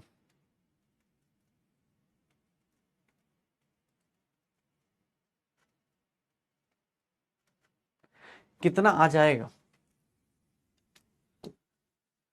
सर? इसके इक्विवेलेंट्स निकाल दीजिए। इसके इक्विवेलेंट्स कितने हो जाएंगे? 10 इंटू 0.1 इंटू 1 कितना हो जाएगा? 1 अपने पास मिली इक्विवेलेंट हो जाएगा। इसके milli equivalents, number of equivalents of H2SO4 अगर निकालने जाएंगे तो कितना हो जाएगा? 10 इंटू 0.05 इंटू 2। क्या बात है यार, इतना डिफिकल्ट क्वेश्चन ये तो तुम लोगों से हुआ ही नहीं होगा। 1 मिली इक्विवेलेंट काफी हार्ड है, ये सब रटना पड़ सकता है। सर इसका आंसर क्या आ जाएगा? 7 आ जाएगा। क्यों 7 आएगा? उसका रीजन अब मैं बता नहीं सकता, मुझे खुद नहीं आ रहा यार, ठीक है। इसका रीजन 7 क्यों आता है मुझे नहीं पता। गुड, बहुत बढ़िया, 65% जनता। कुछ लोग ट्रैप हुए, थोड़ा सा बच के रहिएगा, कोशिश कीजिएगा इस तरह की चीजों से अलर्ट मोड पे आ जाए, ठीक है। तो D is the correct answer. तो हमारे पास पीएच कैलकुलेशन सबका हो चुका है। ये एक एनसीईआरटी का चार्ट है, ये एक एनसीईआरटी का चार्ट है जो आपको पीएच का कैलकुलेशन, पीएच के कुछ लोगों का पीएच आपको याद रखना है। मुझे ये एनसीईआरटी पूरा चार्ट याद करने को नहीं बोलूंगा आपसे कि एनसीईआरटी का पूरा चार्ट याद रखिए, लेकिन आपको कुछ बेसिक नॉलेज बता देना है। एनसीईआरटी के अंदर दिया है, कुछ चीजें इसकी बायो में भी आती है। जैसे फॉर एग्जांपल मैं आपको बता देता हूं, अब देखो ह्यूमन ब्लड का पीएच कितना होता है? 7.4। तुमसे ये क्वेश्चन केमिस्ट्री में पूछे चाहे बायो में पूछ ले, ह्यूमन ब्लड क्या है? Basic in nature. मिल्क क्या होता है? Acidic in nature. Human saliva क्या होता है? Acidic in nature. Sir egg white या मिल्क ऑफ मैग्नीशिया, जैसे सब आगे पढ़ोगे ये सब क्या है? सर यहाँ पे पीएच देख लो। ब्लैक कॉफी आप जो पीते हो उसमें देख लो, कॉफी में एसिडिक इन नेचर। ये सॉफ्ट ड्रिंक्स जो भी आप पीते हो 3.0। सर ये सारा कुछ गैस्ट्रिक जूस, हमारे जो पेट के अंदर अपने गैस्ट्रिक जूस सीक्रेट हो रहा है, ये अपने को यहां निगेटिव पीएच दिया है। इसका मतलब क्या है? निगेटिव पीएच कब हो सकता है? जब कॉन्संट्रेटेड HCl हो। तो ये कुछ इंपॉर्टेंट है, पूरा रटना नहीं है इसको बैठ के, लेकिन हाँ ये पता होना चाहिए ब्लड का, मिल्क का, सलाइवा का, ये कुछ, क्योंकि ये बायो में भी है और इधर केमिस्ट्री में भी एनसीईआरटी में चार्ट दिया है, इसलिए मेरे लिए बहुत यूजफुल है। क्योंकि एनसीईआरटी का चार्ट जो है मैं उसको नेग्लेक्ट नहीं कर सकता, क्योंकि एनसीईआरटी भैया खतरनाक चीज है। जैसे अब निगेटिव पीएच है, एनसीईआरटी में कभी भी देखोगे ना बहुत ज्यादा डेरिवेशन सब नहीं करवाता, वो सीधा सीधा पूछ लेता है निगेटिव पीएच, सीधा कहीं नहीं लिखा निगेटिव पीएच, ऑप्शन में दे रखा है, देखो डब्बा बना के दे रखा -1/। तो ये ध्यान रखना। सर कंसंट्रेटेड HCl का मतलब क्या है? निगेटिव पीएच कभी आता है जब कांस्टेंट हो। बाकी आपसे ये सब क्वेश्चन पूछा जा सकता है, ब्लड क्या होता है अल्कलाइन, मिल्क क्या होता है एसिडिक, सलाइवा क्या होता है एसिडिक, ब्लैक कॉफी क्या होता है एसिडिक। बोलते हैं ना कि चाय पी लो गैस हो गई है, कैसे गैस हो, बिकॉज एसिडिक नेचर है, ऑलरेडी पेट के अंदर एसिड होता है। हमें उल्टी चीज लेनी चाहिए, जैसे हमले से कोई बोले ना लाइम वाटर लोगे तो अपने पास लाइम वाटर देख लो, मिल्क ऑफ मैग्नीशिया देखोगे तो ये बेसिक कैरेक्टर है, आपकी बॉडी को बहुत आसान मतलब होता ना अच्छा लगेगा, आपको अच्छा लगेगा कि हाँ जब आप लाइम वाटर या मिल्क ऑफ मैग्नीशिया यूज करते हैं, जो इनो उनो पीते हैं, उससे क्या होता है हमारी बॉडी का जो एक्स्ट्रा एसिड है वो खत्म हो जाता है, यही हो रहा होता है ना। तो ये कुछ एनसीईआरटी के चार्ट हैं जिनमें से दो तीन तीन इधर, एक दो तीन, 6 मैंने मार्क कर दिए, ये 6 आपको पता होने चाहिए। इसलिए जैसे वो पूछ सकता है सॉफ्ट ड्रिंक के बारे में क्वेश्चन कोई पूछ दे, सॉफ्ट ड्रिंक या विनेगर के बारे में पूछ दे कि सॉफ्ट ड्रिंक क्या होता है, या सॉफ्ट ड्रिंक पीने से क्या होगा, स्टोमक के अंदर एसिडिक कैरेक्टर बढ़ेगा या ज्यादा होगा या कम होगा, ये क्वेश्चंस आ सकते हैं। गैस्ट्रिक जूस आई थिंक सबको पता है HCl होता है, बहुत कॉन्सेंट्रेट होता है, तो ये दिक्कत नहीं। ब्लैक कॉफी अपने पास एसिडिक है, ये सब कुछ एसिडिक है, हो जाएगा, श्योर हो, ठीक है। तो ये ध्यान रखना भाई, एनसीईआरटी में है तो कभी भी क्वेश्चन पूछे जा सकते हैं, इसमें कोई डाउट नहीं है। अब शुरू करते हैं भाई साहब, pH of weak acid. Weak acid को हमने स्ट्रॉन्ग एसिड सारी वैरायटी पीएच की पढ़ ली है, बस अब बचा क्या है वीक एसिड और वीक बेस के बारे में। और वीक एसिड और वीक बेस को अलग से क्यों पढ़ना है, उसके पीछे का एक रीजन है, क्यों, क्योंकि वीक एसिड और वीक बेस हुआ, वीक एसिड और वीक बेस हुआ तो सर यहां पर वीक एसिड और वीक बेस में क्या डिफरेंस आएगा कि सर यहां पे इक्विलिब्रियम एग्जिस्ट करता है। वीक एसिड और वीक इलेक्ट्रोलाइट्स, याद कर आयनिक इलेक्ट्रॉन की पहली क्लास मैंने बोला था वीक इलेक्ट्रोलाइट्स में हमेशा एसिडिक कैरेक्टर हो चाहे बेसिक कैरेक्टर हो, इक्विलिब्रियम आएगा। भैया बहुत डिफिकल्ट कॉन्सेप्ट पढ़ाने वाला हूं, सोच लेना, चैट वैट ऑफ कर लो, क्योंकि इतना डिफिकल्ट कॉन्सेप्ट शायद ही आपने पढ़ा हो। तो सुनना ध्यान से, देखना ध्यान से, सुनना ध्यान से भाई साहब, इतना डिफिकल्ट कॉन्सेप्ट। अगर मैं एक वीक एसिड लेता हूं, अब भैया कुछ लोग बोलते हैं, मैं यहीं पे ना ऐड कर देता हूं weak acid slash weak base, क्योंकि मैं दोनों को बहुत डिफिकल्ट है इसलिए मैं दोनों को साथ में पढ़ाऊंगा, और किसी को दिक्कत लगे तो कोई बात नहीं। वीक एसिड बहुत डिफिकल्ट है, ये देखना और साथ साथ बने रहना। वीक एसिड और वीक बेस ये दोनों का डेरिवेशन इतना हार्ड है, इतना हार्ड है भाई, मतलब पसीने छूट सकते हैं भाई, कहां कहां से ये तुम्हें पता होगा, लेकिन बहुत डिफिकल्ट, इतना डिफिकल्ट कॉन्सेप्ट शायद पढ़ा हो। वीक एसिड क्या करेगा, ये देखो, स्ट्रॉन्ग एसिड होता तो मैं ऐसा साइन यूज करता, स्ट्रॉन्ग एसिड होता तो मैं ऐसा साइन यूज करता, बट वीक एसिड है तो मुझे यहां इक्विलिब्रियम का साइन यूज करना पड़ेगा। और ये देखना, ये भाई साहब देखिएगा ये क्या चीजें, वीक एसिड बना H प्लस इंटू ए माइनस, या इसी रिएक्शन को लिखने का तरीका अगर मैं बोलूं कि HA plus H2O, exam hall में ऐसा भी लिखा जा सकता है H3O प्लस और A माइनस। ये याद करो, ये वीक एसिड अगर ले रहा हूं, अगर ये वीक एसिड है तो ये क्या बनेगा, इसका स्ट्रॉन्ग कंजुगेट बेस बनेगा, ये इसका क्या बनेगा, स्ट्रॉन्ग कंजुगेट बेस बनेगा। तो वीक एसिड है, इसका मैंने क्या किया, ये लिख दिया वंस अपॉन ए टाइम। बहुत डिफिकल्ट चीज है बेटा, बहुत डिफिकल्ट चीज है, शायद याद आए, टाइम इज इक्वल्स टू 0, ये C होगा, ये 0 0 होगा, और जहां वीक होता था वहां पे कॉन्सेप्ट यूज करते थे जो मुझे अब नहीं आता, अब तुम लोगों को आता हो तो बता दो, C minus C alpha, C alpha और C alpha. It's very difficult. अगर आप इक्विलिब्रियम कांस्टेंट लिखने जाएंगे, इक्विलिब्रियम कांस्टेंट फॉर एसिड लिखने जाएंगे, तो मैं इसको लिख सकता हूं, इसी को हम लोग बोलते थे K बोल देते हैं, dissociation constant for acid, and that will be H plus into A minus, H plus into A minus divided by क्या हो जाएगा, HA हो जाएगा। वाटर लिखो चाहे ना लिखो कोई फर्क नहीं पड़ेगा। K की वैल्यू देखेंगे C alpha into C alpha upon C minus C alpha, या फिर इसको मैं लिखना चाहूं C alpha square upon 1 minus alpha. ये इक्विलिब्रियम कांस्टेंट फॉर एसिड को नाम दे देंगे K। भैया ये एसिड के लिए बोल रहा हूं, तुम्हें नहीं समझ में आ रहा होगा ना, बहुत हार्ड है ना, कितना हार्ड है ना भाई, कितना डिफिकल्ट चीजें पढ़ा रहा हूं, तुम्हें पता चल रहा होगा। अल्फा क्या होता है मुझे नहीं आता, एकदम नहीं आता, अब मैं भूल चुका हूं, मुझे खुद नहीं याद आ रहा, मैं क्या तुम्हें बताऊंगा यार।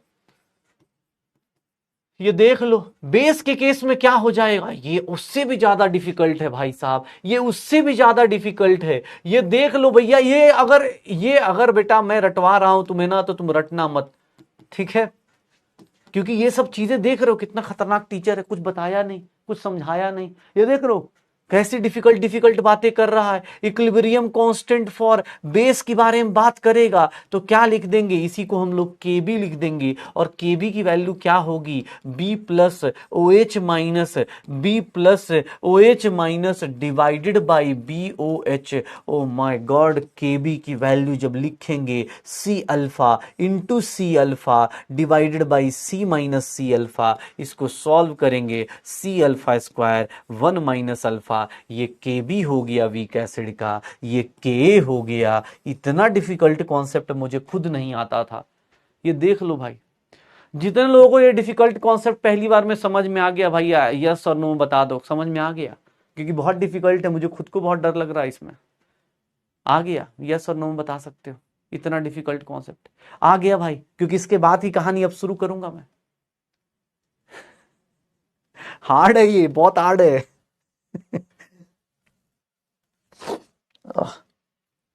एक पूछ रहा अल्फा क्या होता है,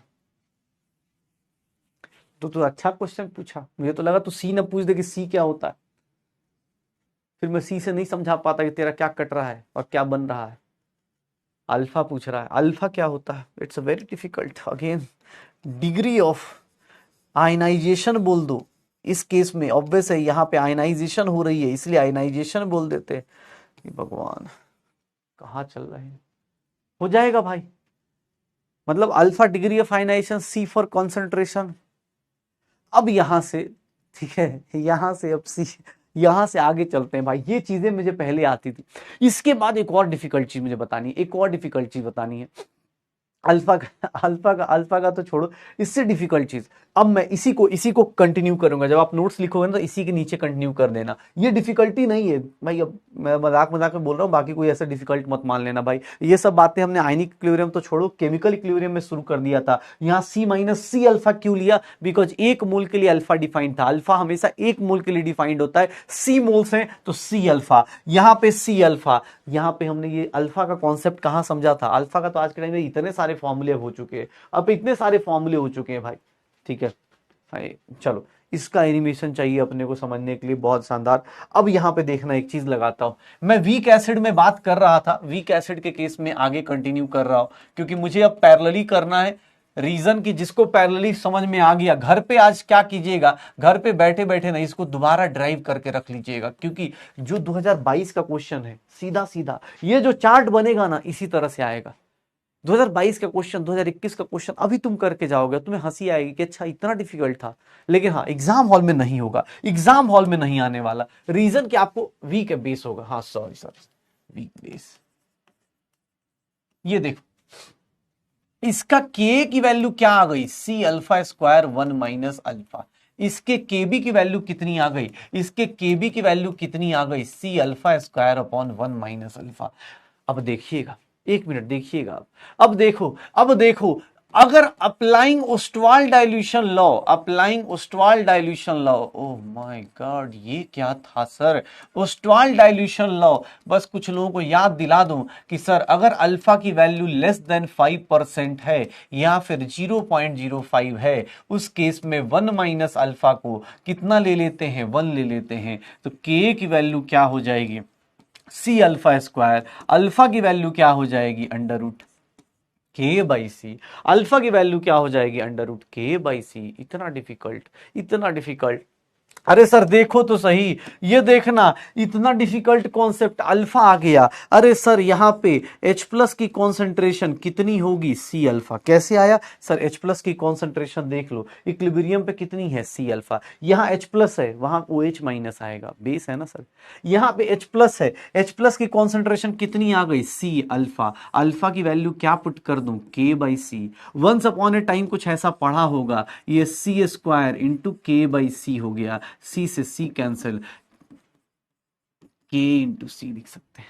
what is pH, pH of weak acid कैसे निकालोगे, माइनस लॉग H प्लस करोगे क्या, और minus log, sir H plus की वैल्यू क्या है, K इंटू सी की पावर 1/2 है क्या, K इंटू सी की पावर 1/2 है क्या, K इंटू सी की पावर 1/2 है क्या, और जैसे ही माइनस लॉग K इंटू सी की पावर 1/2 किया, मैं ऐसा लिख सकता हूं -1/2 लॉग KA, या ऐसे लिख देता हूं 1/2 माइनस लॉग के ए माइनस लॉग सी। क्यों? क्योंकि a इंटू बी क्या हो गया, अब देख लो pH का वैल्यू जो आया 1/2 माइनस लॉग के को क्या बोलते हैं, pK बोलते हैं, माइनस लॉग सी बोल सकते हैं। ओहो, इतना बड़ा डेरिवेशन। सर यहां तक की सारी चीजें आपको पहले से पता थी। आज एक नई चीज क्या पढ़ने को मिली, ये सब कुछ आपको पता था, पहले से पता था, ये सब कुछ आपको पहले से पता था कि भैया यहां तक आप सब कुछ जानते थे। H प्लस की वैल्यू कितनी होती है ये आपको सबको पता था। H प्लस की वैल्यू की सर यहां तक आपको आता था। आज मैंने क्या किया, बस यहां पे वीक एसिड के केस में H प्लस की वैल्यू कितनी रख दी है, सी अल्फा। H प्लस की वैल्यू सी अल्फा रखी, अंडर रूट के इंटू सी आ गया, अंडर रूट के इंटू सी आ गया, अंडर रूट के ए इंटू क्या आ गया, सी आ गया, अंडर रूट के इंटू सी आ गया। अब निकाल सकते हो पीएच, पीएच निकाल सकते हो। चलो एक काम करो, 2 मिनट टाइम लो, सेम चीज वीक बेस के लिए निकालो। वहां पे वीक बेस में H प्लस नहीं होगा, वहां पे क्या होगा, OH माइनस होगा, वहां पे क्या होगा, OH माइनस होगा, वहां पे क्या होगा, OH माइनस होगा। वहां पीएच नहीं निकलेगा, वहां क्या निकलेगा, POH निकलेगा। एक बार करके देखो, मैं आंसर मैच करवा दूंगा, एक बार आप करके देखो, आप बी के बेस का निकाल के देखो, सेम चीज को यहां तक फिल करो, आपको मजा आएगा कि हाँ यार मैं चीजें कैसे रिलेट कर रहा हूं। जल्दी करो।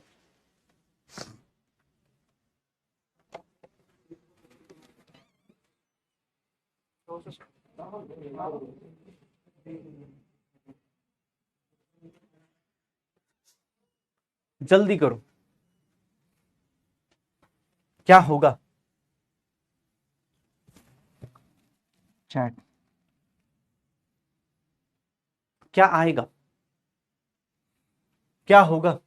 अगर ओस्टवाल डाइल्यूशन लॉ लगाता हूं यहां पर भी, अप्लाइंग ओस्टवाल डाइल्यूशन लॉ, अब मैं सीधा सीधा लगाना शुरू करूं, अपना अपना आंसर मैच कर लेना। अप्लाइंग ओस्टवाल डाइल्यूशन लॉ, अगर ओस्टवाल डाइल्यूशन लॉ लगा दूं, किसके लिए इसकी कंडीशन है, अल्फा की वैल्यू लेस देन 5% या फिर 0.05। सर ये क्या होगा, 1 माइनस अल्फा को एग्जैक्टली ऐसे ही लिख देंगे, और केबी की वैल्यू क्या हो जाएगी, सी अल्फा स्क्वायर। अल्फा की वैल्यू क्या होगी, अंडर रूट के बी बाई सी होगी, अंडर रूट के बी बाई सी होगी। यहां पर ओ एच माइनस की वैल्यू क्या आ जाएगी, सी अल्फा। कैलकुलेट करोगे अंडर रूट के बी इंटू सी आ जाएगा, और यहां पर पी ओ एच की वैल्यू कैलकुलेट करोगे तो 1/2 पी के बी माइनस लॉग सी आ जाएगा, माइनस लॉग सी आ जाएगा। ये देख लो भैया, यही आ रहा है क्या। बाकी अगर पीएच निकालना है तो 14 माइनस पीओएच कर लेना, हो जाएगा। आया क्या, 14 माइनस कर लेना, पीएच निकालने को बोले तो कर लोगे।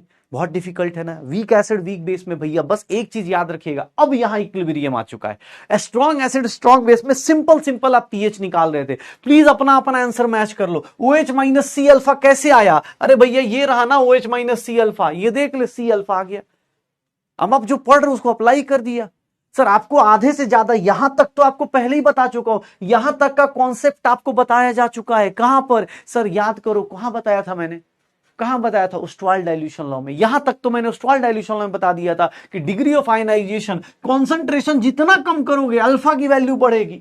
वंस अपॉन ए टाइम कि सर ओस्टवाल डाइल्यूशन लॉ किसके लिए वैलिड है, वीक इलेक्ट्रोलाइट्स के लिए, बिकॉज यहां इक्विलिब्रियम आएगा, स्ट्रॉन्ग के लिए हो ही नहीं। तो भैया अब तुझे रटना है रट ले। देख भाई, 2 टाइप के लोग हैं, अगर तुम्हें रटना है तो पीएच का पीओएच का फॉर्मूला रट लो। मेरे हिसाब से मुझे एक भी चीज रटने की जरूरत नहीं, मैं उसके हिसाब से करेक्शन करके निकाल लूंगा, ठीक है, हो जाएगा। सर आपको अभी क्वेश्चन मिलेगा तो आपको हो सकता है पीएच निकालने को बोले तो H प्लस ऐसे भी निकाल सकता हूं, सी अल्फा से निकाल सकता हूं, ऐसे भी निकाल सकता हूं, या ऐसे बोलेगा ऐसे निकाल लूंगा। अच्छा एक बात बताओ, चलो इसी को और कंटिन्यू करते, थोड़ा सा इसी को और कंटिन्यू करते। Acidic strength of any acid कैसे डिस्टिंग्विश होता है, किसी एसिड का एसिडिक स्ट्रेंथ बात करनी है, कोई एसिड है या कोई बेस का बेसिक स्ट्रेंथ की बात करनी हो, एसिडिक स्ट्रेंथ कैसे पता चलेगा, जितना H प्लस ज्यादा दोगे वही तुम्हारा एसिडिक स्ट्रेंथ होगा ना। Acidic strength directly proportional to H plus लिख सकता हूं, एसिडिक स्ट्रेंथ का रेशियो मतलब H प्लस का रेशियो, और H प्लस का रेशियो मतलब इन दोनों का रेशियो, हो जाएगा सर, श्योर हो। ये देख लो, अरे सर ये देख लो अपने पास, कोई बोले और ज्यादा कर देता हूं भाई, कोई ये ना कहे सर आपने कोई, क्योंकि अब एग्जाम हॉल में तुम्हारे ऊपर कोई भी क्वेश्चन आएगा, वही क्वेश्चन भी करके दिखाओगे तुम ही लोग, फॉर्मूला तुमने डिराइव किया, मैं कर भी नहीं रहा हूं, आप खुद से देख लो, मैं यहां कुछ लिख रहा हूं।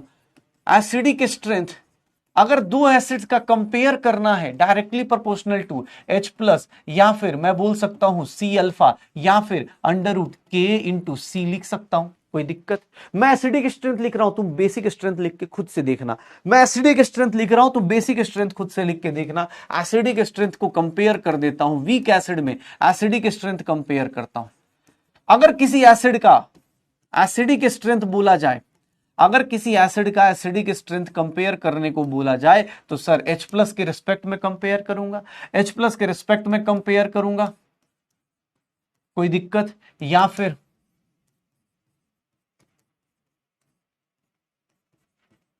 किसी को दिक्कत? ये कैसे आया पता चल रहा है? एसिडिक स्ट्रेंथ अल्फा के डायरेक्टली प्रोपोर्शनल अल्फा टू के। C1 C2 क्या है? कॉन्सेंट्रेशन। अलग अलग एसिड होगा, अलग अलग कॉन्सेंट्रेशन होगा भाई। अगर किसी ने बोल दिया कि sir C1 is equals to C2, acidic strength दोनों का सेम है, सॉरी कॉन्सेंट्रेशन सेम है, तो एसिडिक स्ट्रेंथ का ऑर्डर क्या आ जाएगा? एसिडिक स्ट्रेंथ किसके डायरेक्टली प्रोपोर्शनल हो जाएगा? सर एसिडिक स्ट्रेंथ 1 अपॉन, अब ये सब चीजें बेटा आपको रटना है, रटिए। मेरे हिसाब से मुझे नहीं लगता जिसके पास भी कॉमन सेंस है वो सब रटने जाएगा। अल्फा 1 अपॉन अल्फा 2, या फिर under root K1 upon K2। तुम्हें रटना है, रट लो। तुम्हें रटना है, रट लो। अब ये सब चीजें आपको रटना है, आप रट लीजिए। नहीं तो आप यहां से याद रखिएगा कि sir acidic strength directly proportional to H plus और C अल्फा, और क्या लिख सकते हैं? Under root K into C।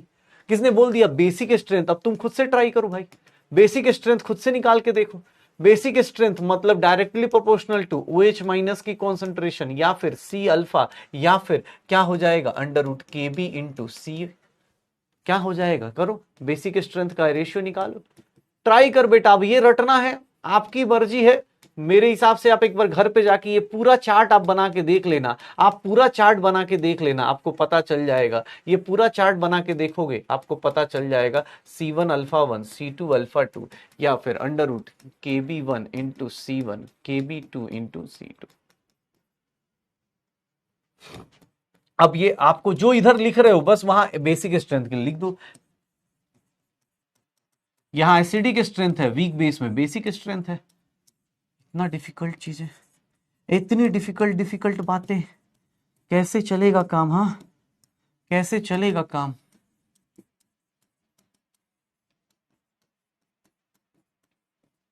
कर लोगे? क्या होगा, क्या होगा? कर लोगे भाई? कितना आएगा निकाल सकते हो? वीक एसिड वीक बेस के केस में निकाल लोगे?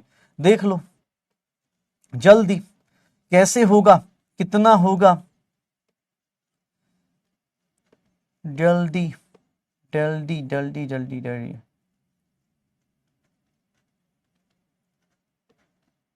जल्दी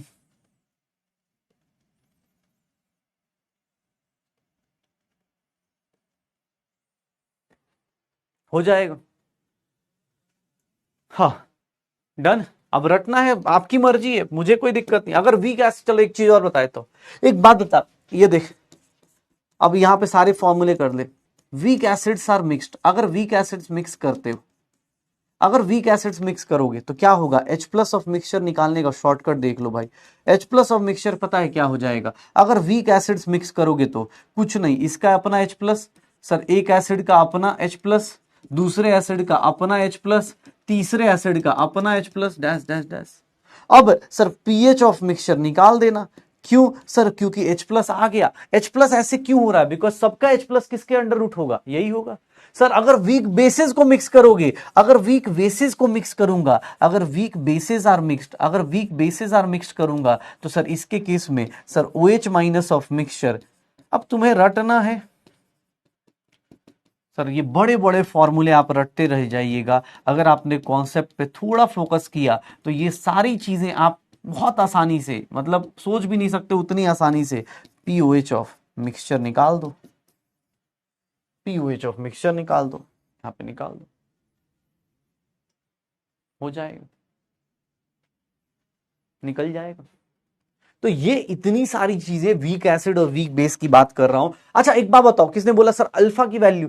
अब मैंने ये पढ़ा दिया, अल्फा की वैल्यू कैसे आ सकती है, और कैसे आ सकती है?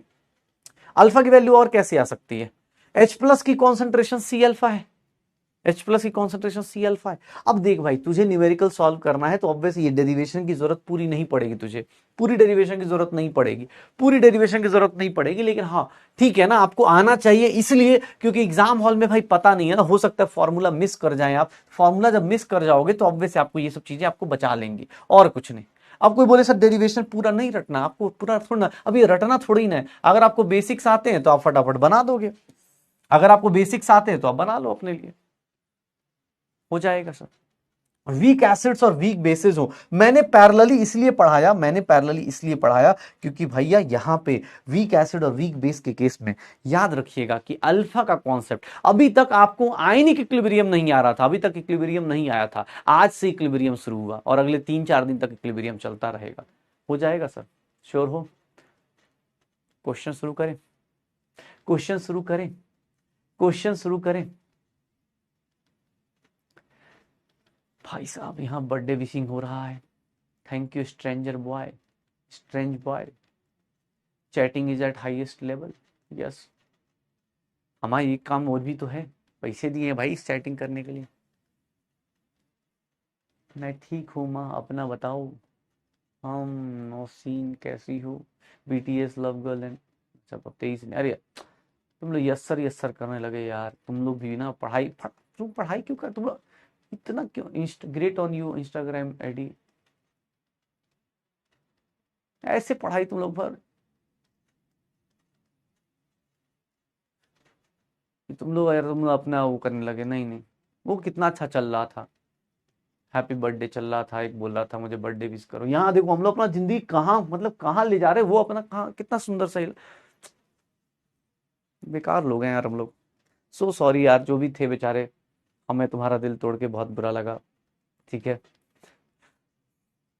ठीक है। हाँ, इसमें भी बैकलॉग चल रहा होगा, वो पूछ रहा है इंस्टा आईडी ये सब। चलो, मतलब मैं यहाँ ये सोच रहा हूँ कि यार ये समझ में आ रहा है कि ये क्लिक कर पा रहा है कि नहीं कर पा रहा है, क्योंकि आज तो मैंने यहाँ से बताया, ये मेन चीज थी, यहाँ से ये सब चीजें बस उसका एप्लीकेशन है। यहाँ चल रहा है हैप्पी बर्थडे, मेरा हैप्पी बर्थडे है भाई, मेरा हैप्पी बर्थडे है ही नहीं, आएगा बता दूंगा भाई, विश करवा लूंगा, मुझे जबरदस्ती विश करवा लूंगा, टेंशन मत ले। लेकिन उस टाइम तक मेरे बैच में रहूंगा नहीं इस वाले में, टेंशन मत ले। ठीक है, कर दियो जहां मन करेगा। चल भाई, weak acid weak base, please girl message me, I am very sad. Oh my god, इतना सैड। चलो, सैडनेस देख रहे हो? चलो क्वेश्चन देखते हैं, क्वेश्चन देखते हैं, क्वेश्चन देखते हैं। What is the H plus ion concentration if इतना, अरे एक मिनट एक मिनट एक मिनट एक मिनट, ये नहीं, अभी नहीं, ये वाला करो पहले। ये वाला क्वेश्चन दिया हुआ, ये वाला क्वेश्चन दिया, ये वाला क्वेश्चन बताओ कैसे होगा, इस क्वेश्चन को करके देखो। फॉर्मूला आपके पास है, फॉर्मूला आपके पास है, पीएच का फॉर्मूला मैं बता देता हूं। पीएच का फॉर्मूला आपको पता है, pKa माइनस log C होता है। या तो ऐसे कर लीजिएगा, या फिर आपकी मर्जी है, दो तरीके से इस क्वेश्चन को सॉल्व कर सकते हैं, दो तरीके से सॉल्व कर सकते हैं। H प्लस की वैल्यू क्या हो जाएगी, अंडर रूट के इंटू सी। एक तरीका ये है, एक तो तरीका ये है, फर्स्ट मेथड ये है, आप इस तरीके से करना चाहें तो भी कर सकते हैं। और सेकंड मेथड ये है कि कोई बोले नहीं सर मैं ना एक काम करता हूँ, H प्लस की कॉन्सेंट्रेशन निकाल देता हूँ, फिर पीएच निकाल दूंगा। देखो दोनों से आंसर आने हैं, लेकिन पहले वाले मेथड में ना थोड़ा टाइम ज्यादा लग जाएगा, क्योंकि पीके सॉल्व करना पड़ेगा। पीके कितना हो जाएगा, के दिया हुआ है, पीके कितना होगा, 10 माइनस लॉग 4 लिखेंगे, 10 माइनस लॉग 4, 10 माइनस 0.6 होगा, 9.4 हो गया। पीके की वैल्यू कितनी आ गई, 9.4। कॉन्सेंट्रेशन कितना है, कॉन्सेंट्रेशन है 2.5 इंटू 10 की पावर -4। लॉग सी की वैल्यू जब पुट करोगे, एक काम करो ना, इसको क्या करो, 25 इंटू 10 की पावर -2। लॉग सी की वैल्यू जब पुट करोगे तो लॉग 25 प्लस लॉग 10 की पावर -2 करेंगे, और इसको क्या लिख देंगे, 2 log 5 प्लस -2। तो 2 log 5 कितना हो गया, 1.4 -2 -0.6, ये log c आएगा। इस तरह से कैलकुलेशन आपको एक एक करके निकालना पड़ेगा। अगर आप ऐसे क्वेश्चन करोगे तो आपको ऐसे, पहला तरीका तो ये है, पहला तरीका जो एग्जाम हॉल में आपको क्लिक करेगा कि सर पीएच का फॉर्मूला पुट करूंगा 1/2, यहाँ 9.4 और यहाँ कितना हो गया 9.4 और यहाँ कितना हो गया माइनस ऑफ -0.6, अगर पुट करूंगा तो पीएच की वैल्यू क्या आ जाएगी 1/2 इंटू सर 10 आ गया और पीएच की वैल्यू कितनी आ जाएगी 5। ये ऐसा आंसर आ जाएगा। एक तो ऐसा आंसर आ गया, इससे भी आंसर आ गया। लेकिन सेकंड मेथड थोड़ा फास्ट हो जाएगा। क्यों? क्योंकि मुझे ना एक चीज दिख रही है, के की वैल्यू कितनी दी गई है 4 इंटू 10 की पावर -10 दी गई है। सर कॉन्सेंट्रेशन कितना दिया है 2.5 इंटू 10 की पावर -1 दिया है। आपको ही पता है 2.5 इंटू 4 क्या होता है 10 होता है। 10 इंटू 10 की पावर -1 क्या हो जाएगा सर 1 हो जाएगा। इसकी वैल्यू सीधा सीधा कितना आ जाएगा और यहां से पीएच कितना आ जाएगा 5 आ जाएगा। आपको ऐसे लगता है ऐसे कीजिए, ऐसे लगता है ऐसे कीजिए, जैसे मर्जी। आपको वीक एसिड, अब कोई बोले सर वीक कैसे पता चला, भैया जहां के आया, जहां इक्विलिब्रियम कांस्टेंट आया, पहले दिन से बता रहा हूं, जहां इक्विलिब्रियम कांस्टेंट आया वहीं पे इक्विलिब्रियम कांस्टेंट किसके लिए आता है वीक के लिए आता है। स्ट्रांग में काहे का इक्विलिब्रियम कांस्टेंट भाई। एक बोल रहा है सर वीक कैसे पता चला, अरे वीक कैसे पता चला, वीक के केस में ही के आता है यार। वीक और मतलब स्ट्रॉन्ग के केस में के भी कब पढ़ा, कल तक पढ़ा था क्या, के भी कल तक पढ़ा था क्या, नहीं पढ़ा था ना। क्यों? क्योंकि सर वीक के केस में ही आता है इक्विलिब्रियम कांस्टेंट, स्ट्रॉन्ग के केस में के और के बी का कोई लॉजिक नहीं है। अब एग्जाम हॉल में तुम सोचोगे नहीं सर वीक वाला लिख के बताए, HCN लिख के नहीं दिखाएगा वो जानता है कि भैया कॉमन सेंस लेके बच्चा है, डॉक्टर बनने जाओगे तो हर एक चीज थोड़ा ना आपकी भाई सब चीज के लिए किताब खोलोगे। पेशेंट आया, 1 मिनट रुकना, किताब, अच्छा हाँ भाई, वो कॉमन सेंस नाम की चीज होती है, उसको पता होता है कि हाँ भाई ये अगर देखना भी है तो साइड में कुछ और करके देखेगा। ये नहीं पेशेंट के सामने किताब खोल के बैठ गया, पेशेंट बेचारा डर के साइड में चला जाएगा, बोलेगा भाई इसके बाद नहीं आना। ठीक है, तो भाई हाँ मतलब ऐसे डॉक्टर के पास चले जाएं, किताब की पाइल अप करके बैठा हो। ठीक है, हाँ क्या आंसर आ जाएगा 5 इज द करेक्ट आंसर। अरे ये सही और गलत के लिए तो दिया ही नहीं था मैंने, मैंने तो बस दिखाने के लिए दिया था। ठीक है, ठीक है ना अपने पास, बढ़िया। अगला क्वेश्चन देखो, अटेम्प्ट करो, बस अटेम्प्ट करो, अटेम्प्ट करके देख लो। कॉन्सेंट्रेशन ऑफ OH माइनस पूछ रहा है, ये देखो OH माइनस पूछ रहा है, क्या है अमोनिया है। अमोनिया क्या करता है, अमोनिया पानी से, बेस है, पानी से रिएक्ट करेगा, क्या जनरेट कर देगा NH4 प्लस और क्या करेगा OH माइनस। अब आप खुद समझदार हो, अब आपको भी पता है अल्फा की वैल्यू क्या निकालना है क्या नहीं, निकालो। क्या हो जाएगा, क्या हो जाएगा, क्या हो जाएगा, करके देखो।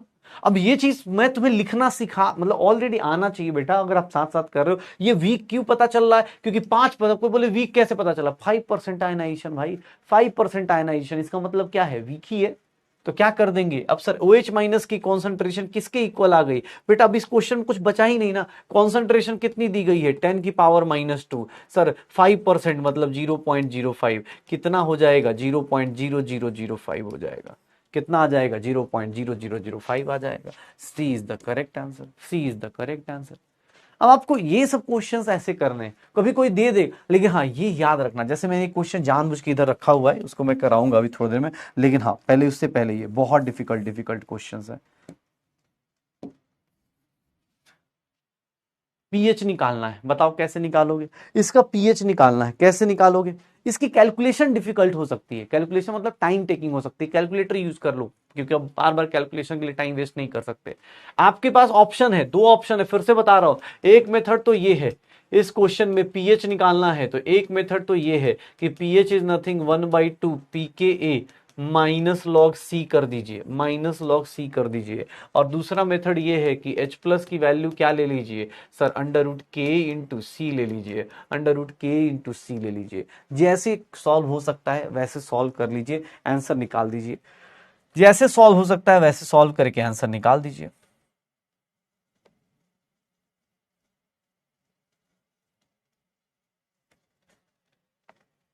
जल्दी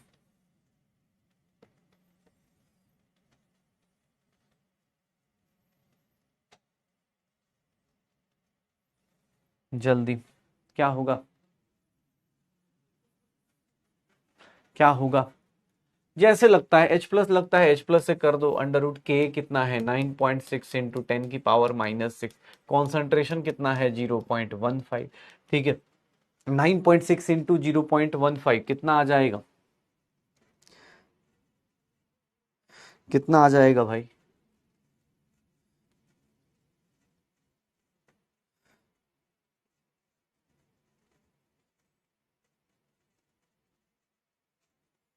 (1.2 आ जाएगा बाहर, इंटू 10⁻³ आ जाएगा, इंटू 10⁻³ पीएच की वैल्यू कितनी आ जाएगी 3 माइनस लॉग 1.2। 3 से थोड़ा कम होना चाहिए, 3 से थोड़ा कम होना चाहिए। आंसर क्या आ जाएगा बी। अगर आप ऐसे नहीं निकालना चाहते तो के दिया है, पीके करके निकाल दीजिए। पीके कितना आ गया 6 माइनस लॉग 9.6, पीके इतना आ गया। अब लॉग 9.6, सी की वैल्यू कितनी है, कॉन्सेंट्रेशन की वैल्यू कितनी है sir 1.5 into 10⁻⁻1। Sir log c कितना हो जाएगा -1 प्लस लॉग 1.5। अब इनकी वैल्यूज चेक करके देख लो कितना हो रहा है। अगर मैं बात करता हूं लॉग 9.6, लॉग 9.6 तो 0.98 हो जाता है। 6 माइनस 0.98 हो गया, तो मतलब 5.02 हो गया, 5.02 हो गया। और log 1.4, log 1.5 की बात करता हूं तो log 1.5 कितना हो रहा है 0.1 प्लस 0.18। तो कितना हो गया, ये कितना हो गया 0.18, ये कितना हो गया माइनस में 0.82 हो गया, ये 82 आ गया। अब पीएच की वैल्यू निकाल के देख लो, पीएच की value 1/2 5.02 minus 0 point minus minus plus हो गया 0.82। तो ये हो गया अपने पास 1/2 5.84 आ गया, ये 2.92 आ गया। एग्जैक्ट आंसर दोनों साइड से आएगा, दोनों साइड से एग्जैक्ट ही आंसर आने वाला है, दोनों साइड से एग्जैक्ट ही आंसर आने वाला है। तो एग्जैक्ट आंसर निकाल दो। लेकिन हाँ, मेरे हिसाब से पूछोगे, मैं इसको ज्यादा प्रेफर करता हूं कि हाँ भाई ये थोड़ा आसान हो जाता है, थोड़ा आसान हो जाता है। ये करो, ये बहुत प्यारा सा क्वेश्चन, बहुत सुंदर सा क्वेश्चन है। थोड़ा कॉमन सेंस लगाना, थोड़ा कॉमन सेंस लगाना, बस यहां ध्यान से सुनना, इसको इसको थोड़ा ध्यान से देखना। मैं रिएक्शन लिख रहा हूं, समझदार लोग थोड़ा आराम से करना, क्योंकि बहुत तेजी से जो लोग करते हैं वो गलतियां कुछ ऐसी कर देंगे। थोड़ा आराम से करना। क्या होगा, क्या होगा, क्या होगा, क्या होगा? कैलकुलेशन इतना मतलब डिफिकल्ट नहीं आता। अभी आपको क्वेश्चन दिखाऊंगा, पता चल जाएगा। इस साल का भी क्वेश्चन दिखाऊंगा, आपको पता चल जाएगा। एनसीईआरटी के क्वेश्चंस बेटा कल आ जाएंगे, एनसीईआरटी के क्वेश्चंस कल लेके आ जाऊंगा, टेंशन मत लो। जल्दी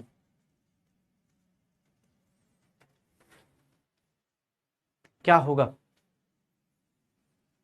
यहां पे बस ध्यान रखिएगा, ये सी हुआ 0 0। सर सब कुछ equal to, time is equals to equilibrium पे, ये टाइम इज इक्वल्स टू 0 पे है। सर यहाँ सी माइनस सी अल्फा, यहाँ क्या हो गया 2c अल्फा, और ये क्या हो गया c अल्फा। ये सिर्फ और सिर्फ लिखने का है। H प्लस का कॉन्सेंट्रेशन किसके इक्वल लिखना है यहाँ 2c अल्फा। क्यों? क्योंकि सर यहाँ 2 H प्लस मिल रहा है, 2 इंटू कॉन्सेंट्रेशन और परसेंटेज, यही है शायद। 10 की पावर कितना आ जाएगा -3m आ जाएगा। 10 की पावर कितना आ जाएगा -3m आ जाएगा। तो H प्लस आयन की कॉन्सेंट्रेशन कितना आ जाएगा 10 की पावर -3 हो जाएगा सर। अरे केबीडी कल खिला दूंगा भाई, इसका थोड़ा सा रुक जाना, क्वेश्चन तो कर ले आगे आगे। पता चला केबीडी के चक्कर में क्वेश्चन नहीं कर पाया। चल एक क्वेश्चन ये देख, ये क्वेश्चन देख, चल इसका बता, चल इसका तो बता सकता है, हटा ये बता, चल केबीडी खेल ले इसका। इसका पीएच पूछ रहा है 2 कब होगा, पीएच 2 कब होगा, इसका पीएच 2 कब होगा, इसका पीएच 2 कब होगा। चलो बताओ पीएच 2 कब होगा। इसको कैलकुलेट करना भी आसान है। पीएच 2 कब होगा, मैं हिंट देता हूं, पीएच की वैल्यू 2 दी है। पीएच की वैल्यू अगर 2 दी है तो आप इससे मतलब H प्लस की वैल्यू गेस कर सकते हैं। H प्लस की वैल्यू कितनी गेस कर सकते हैं 10 की पावर -2। H प्लस की वैल्यू कितनी गेस कर सकते हैं 10 की पावर -2। H प्लस की वैल्यू 10 की पावर -2 हो गया। और H प्लस की वैल्यू क्या होगी, H प्लस की वैल्यू कितनी होती है √k इंटू सी होता है। कॉन्सेंट्रेशन निकालना है, दोनों साइड स्क्वायर कर लो, दोनों साइड स्क्वायर कर लो। सर कॉन्सेंट्रेशन कितना आ जाएगा 10 की पावर -4 और ये वैल्यू 10 की पावर -4 कैंसिल आउट, 1/4.5 आ जाएगा, 1/4.5 आ जाएगा, 1/4.5 आ जाएगा। तो कितना आंसर आ जाएगा? 0.2222222222222। 1/4 मतलब 0.25 और 1/4.5 मतलब थोड़ा सा कम। आंसर क्या आ जाएगा अपने पास? D is the correct answer, D is the correct answer. ठीक है, D is the correct answer हो जाएगा, श्योर। अच्छा अब देखना, यहाँ पे कुछ लोग ट्रैप होते हैं। ट्रैप कैसे होते हैं? तो यहाँ पे देख लो, अब पीएच दिया है तो उससे H+ आ गया, H+ की वैल्यू C अल्फा रखो या √K/C रख लो। अल्फा पूछता तो भी निकाल देता, उससे पूछा उससे निकाल दिया, हो जाएगा सर। 0.22 अपने पास आंसर आ जाएगा। चलो एक एनसीईआरटी क्वेश्चंस दिखाता हूं, कुछ एनसीईआरटी कुछ क्वेश्चंस कर लो। 2023 का क्वेश्चन करोगे? 2023 का क्वेश्चन करा दो, बहुत डिफिकल्ट है बेटा, एग्जाम हॉल में आया था, पता है इतना डिफिकल्ट क्वेश्चन दिया था ना 2023 का क्वेश्चन। ये लो 2023 का एनसीईआरटी छोड़ो, पहले ये क्वेश्चन इतना डिफिकल्ट क्वेश्चन था ना बेटा एग्जाम हॉल में। अगर किसी को फॉर्मूला याद हो बहुत टाइम लग जाएगा। अल्फा की वैल्यू पूछ रहा है, अल्फा की वैल्यू पूछ रहा है, अल्फा की वैल्यू पूछ रहा है, बताओगे कैसे होगा? अल्फा की वैल्यू पूछ रहा है, बताओगे कैसे होगा? अल्फा की वैल्यू बोला आज के क्लास में कुछ भी समझ में नहीं आया। नहीं बेटा, कल की क्लास में एकदम नहीं आएगा, आज तो कुछ भी नहीं समझ में आना, अगले कल की क्लास में एकदम नहीं आएगा। इसलिए बेटा रिक्वेस्ट है, आप अब एटॉमिक स्ट्रक्चर से फ्रेश स्टार्ट कर सकते हैं, वहां में पीछे का कुछ भी, लेकिन उसमें भी मैंने इन लोगों को रिवीजन का बोल रखा है। नहीं बेटा, आप इनऑर्गेनिक में सही से शुरुआत कर सकते हैं, वहां से आपको सब कुछ समझ में आने की गारंटी है शुरुआत के 5 दिन। उसके बाद तो भाई, उसके बाद तो आपको पता ही है।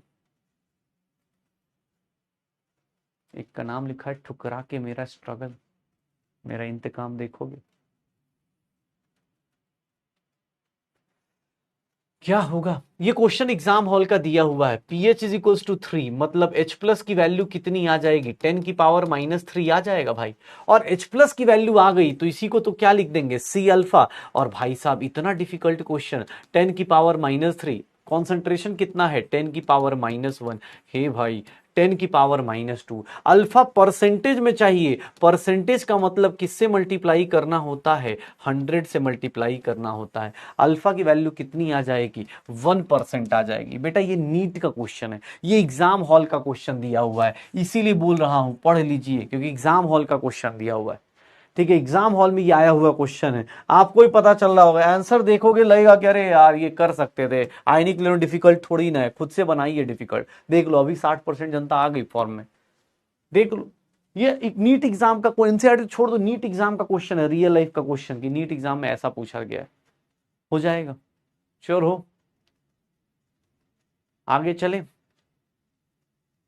ऐसे क्वेश्चन आए हैं भाई एग्जाम हॉल में, यही क्वेश्चन। एक और इससे भी खतरनाक, इससे भी खतरनाक क्वेश्चन भाई साहब, इससे भी खतरनाक क्वेश्चन। ये देख लो, ये तुमसे होगा ही नहीं, पहले ही बोल रहा हूं, निकाल के देख लो, ये होगा ही नहीं। एग्जाम हॉल के क्वेश्चन है, मैं अपने मन से नहीं दे रहा भाई, एग्जाम हॉल में पूछा गया है इसीलिए मैंने पूछ दिया। मेरी इतनी हिम्मत कि मैं आपसे ये सब क्वेश्चन पूछ पाऊं ना? ना, बहुत, इतनी कहां से हिम्मत भाई, जल्दी करो। एग्जाम हॉल के क्वेश्चन है।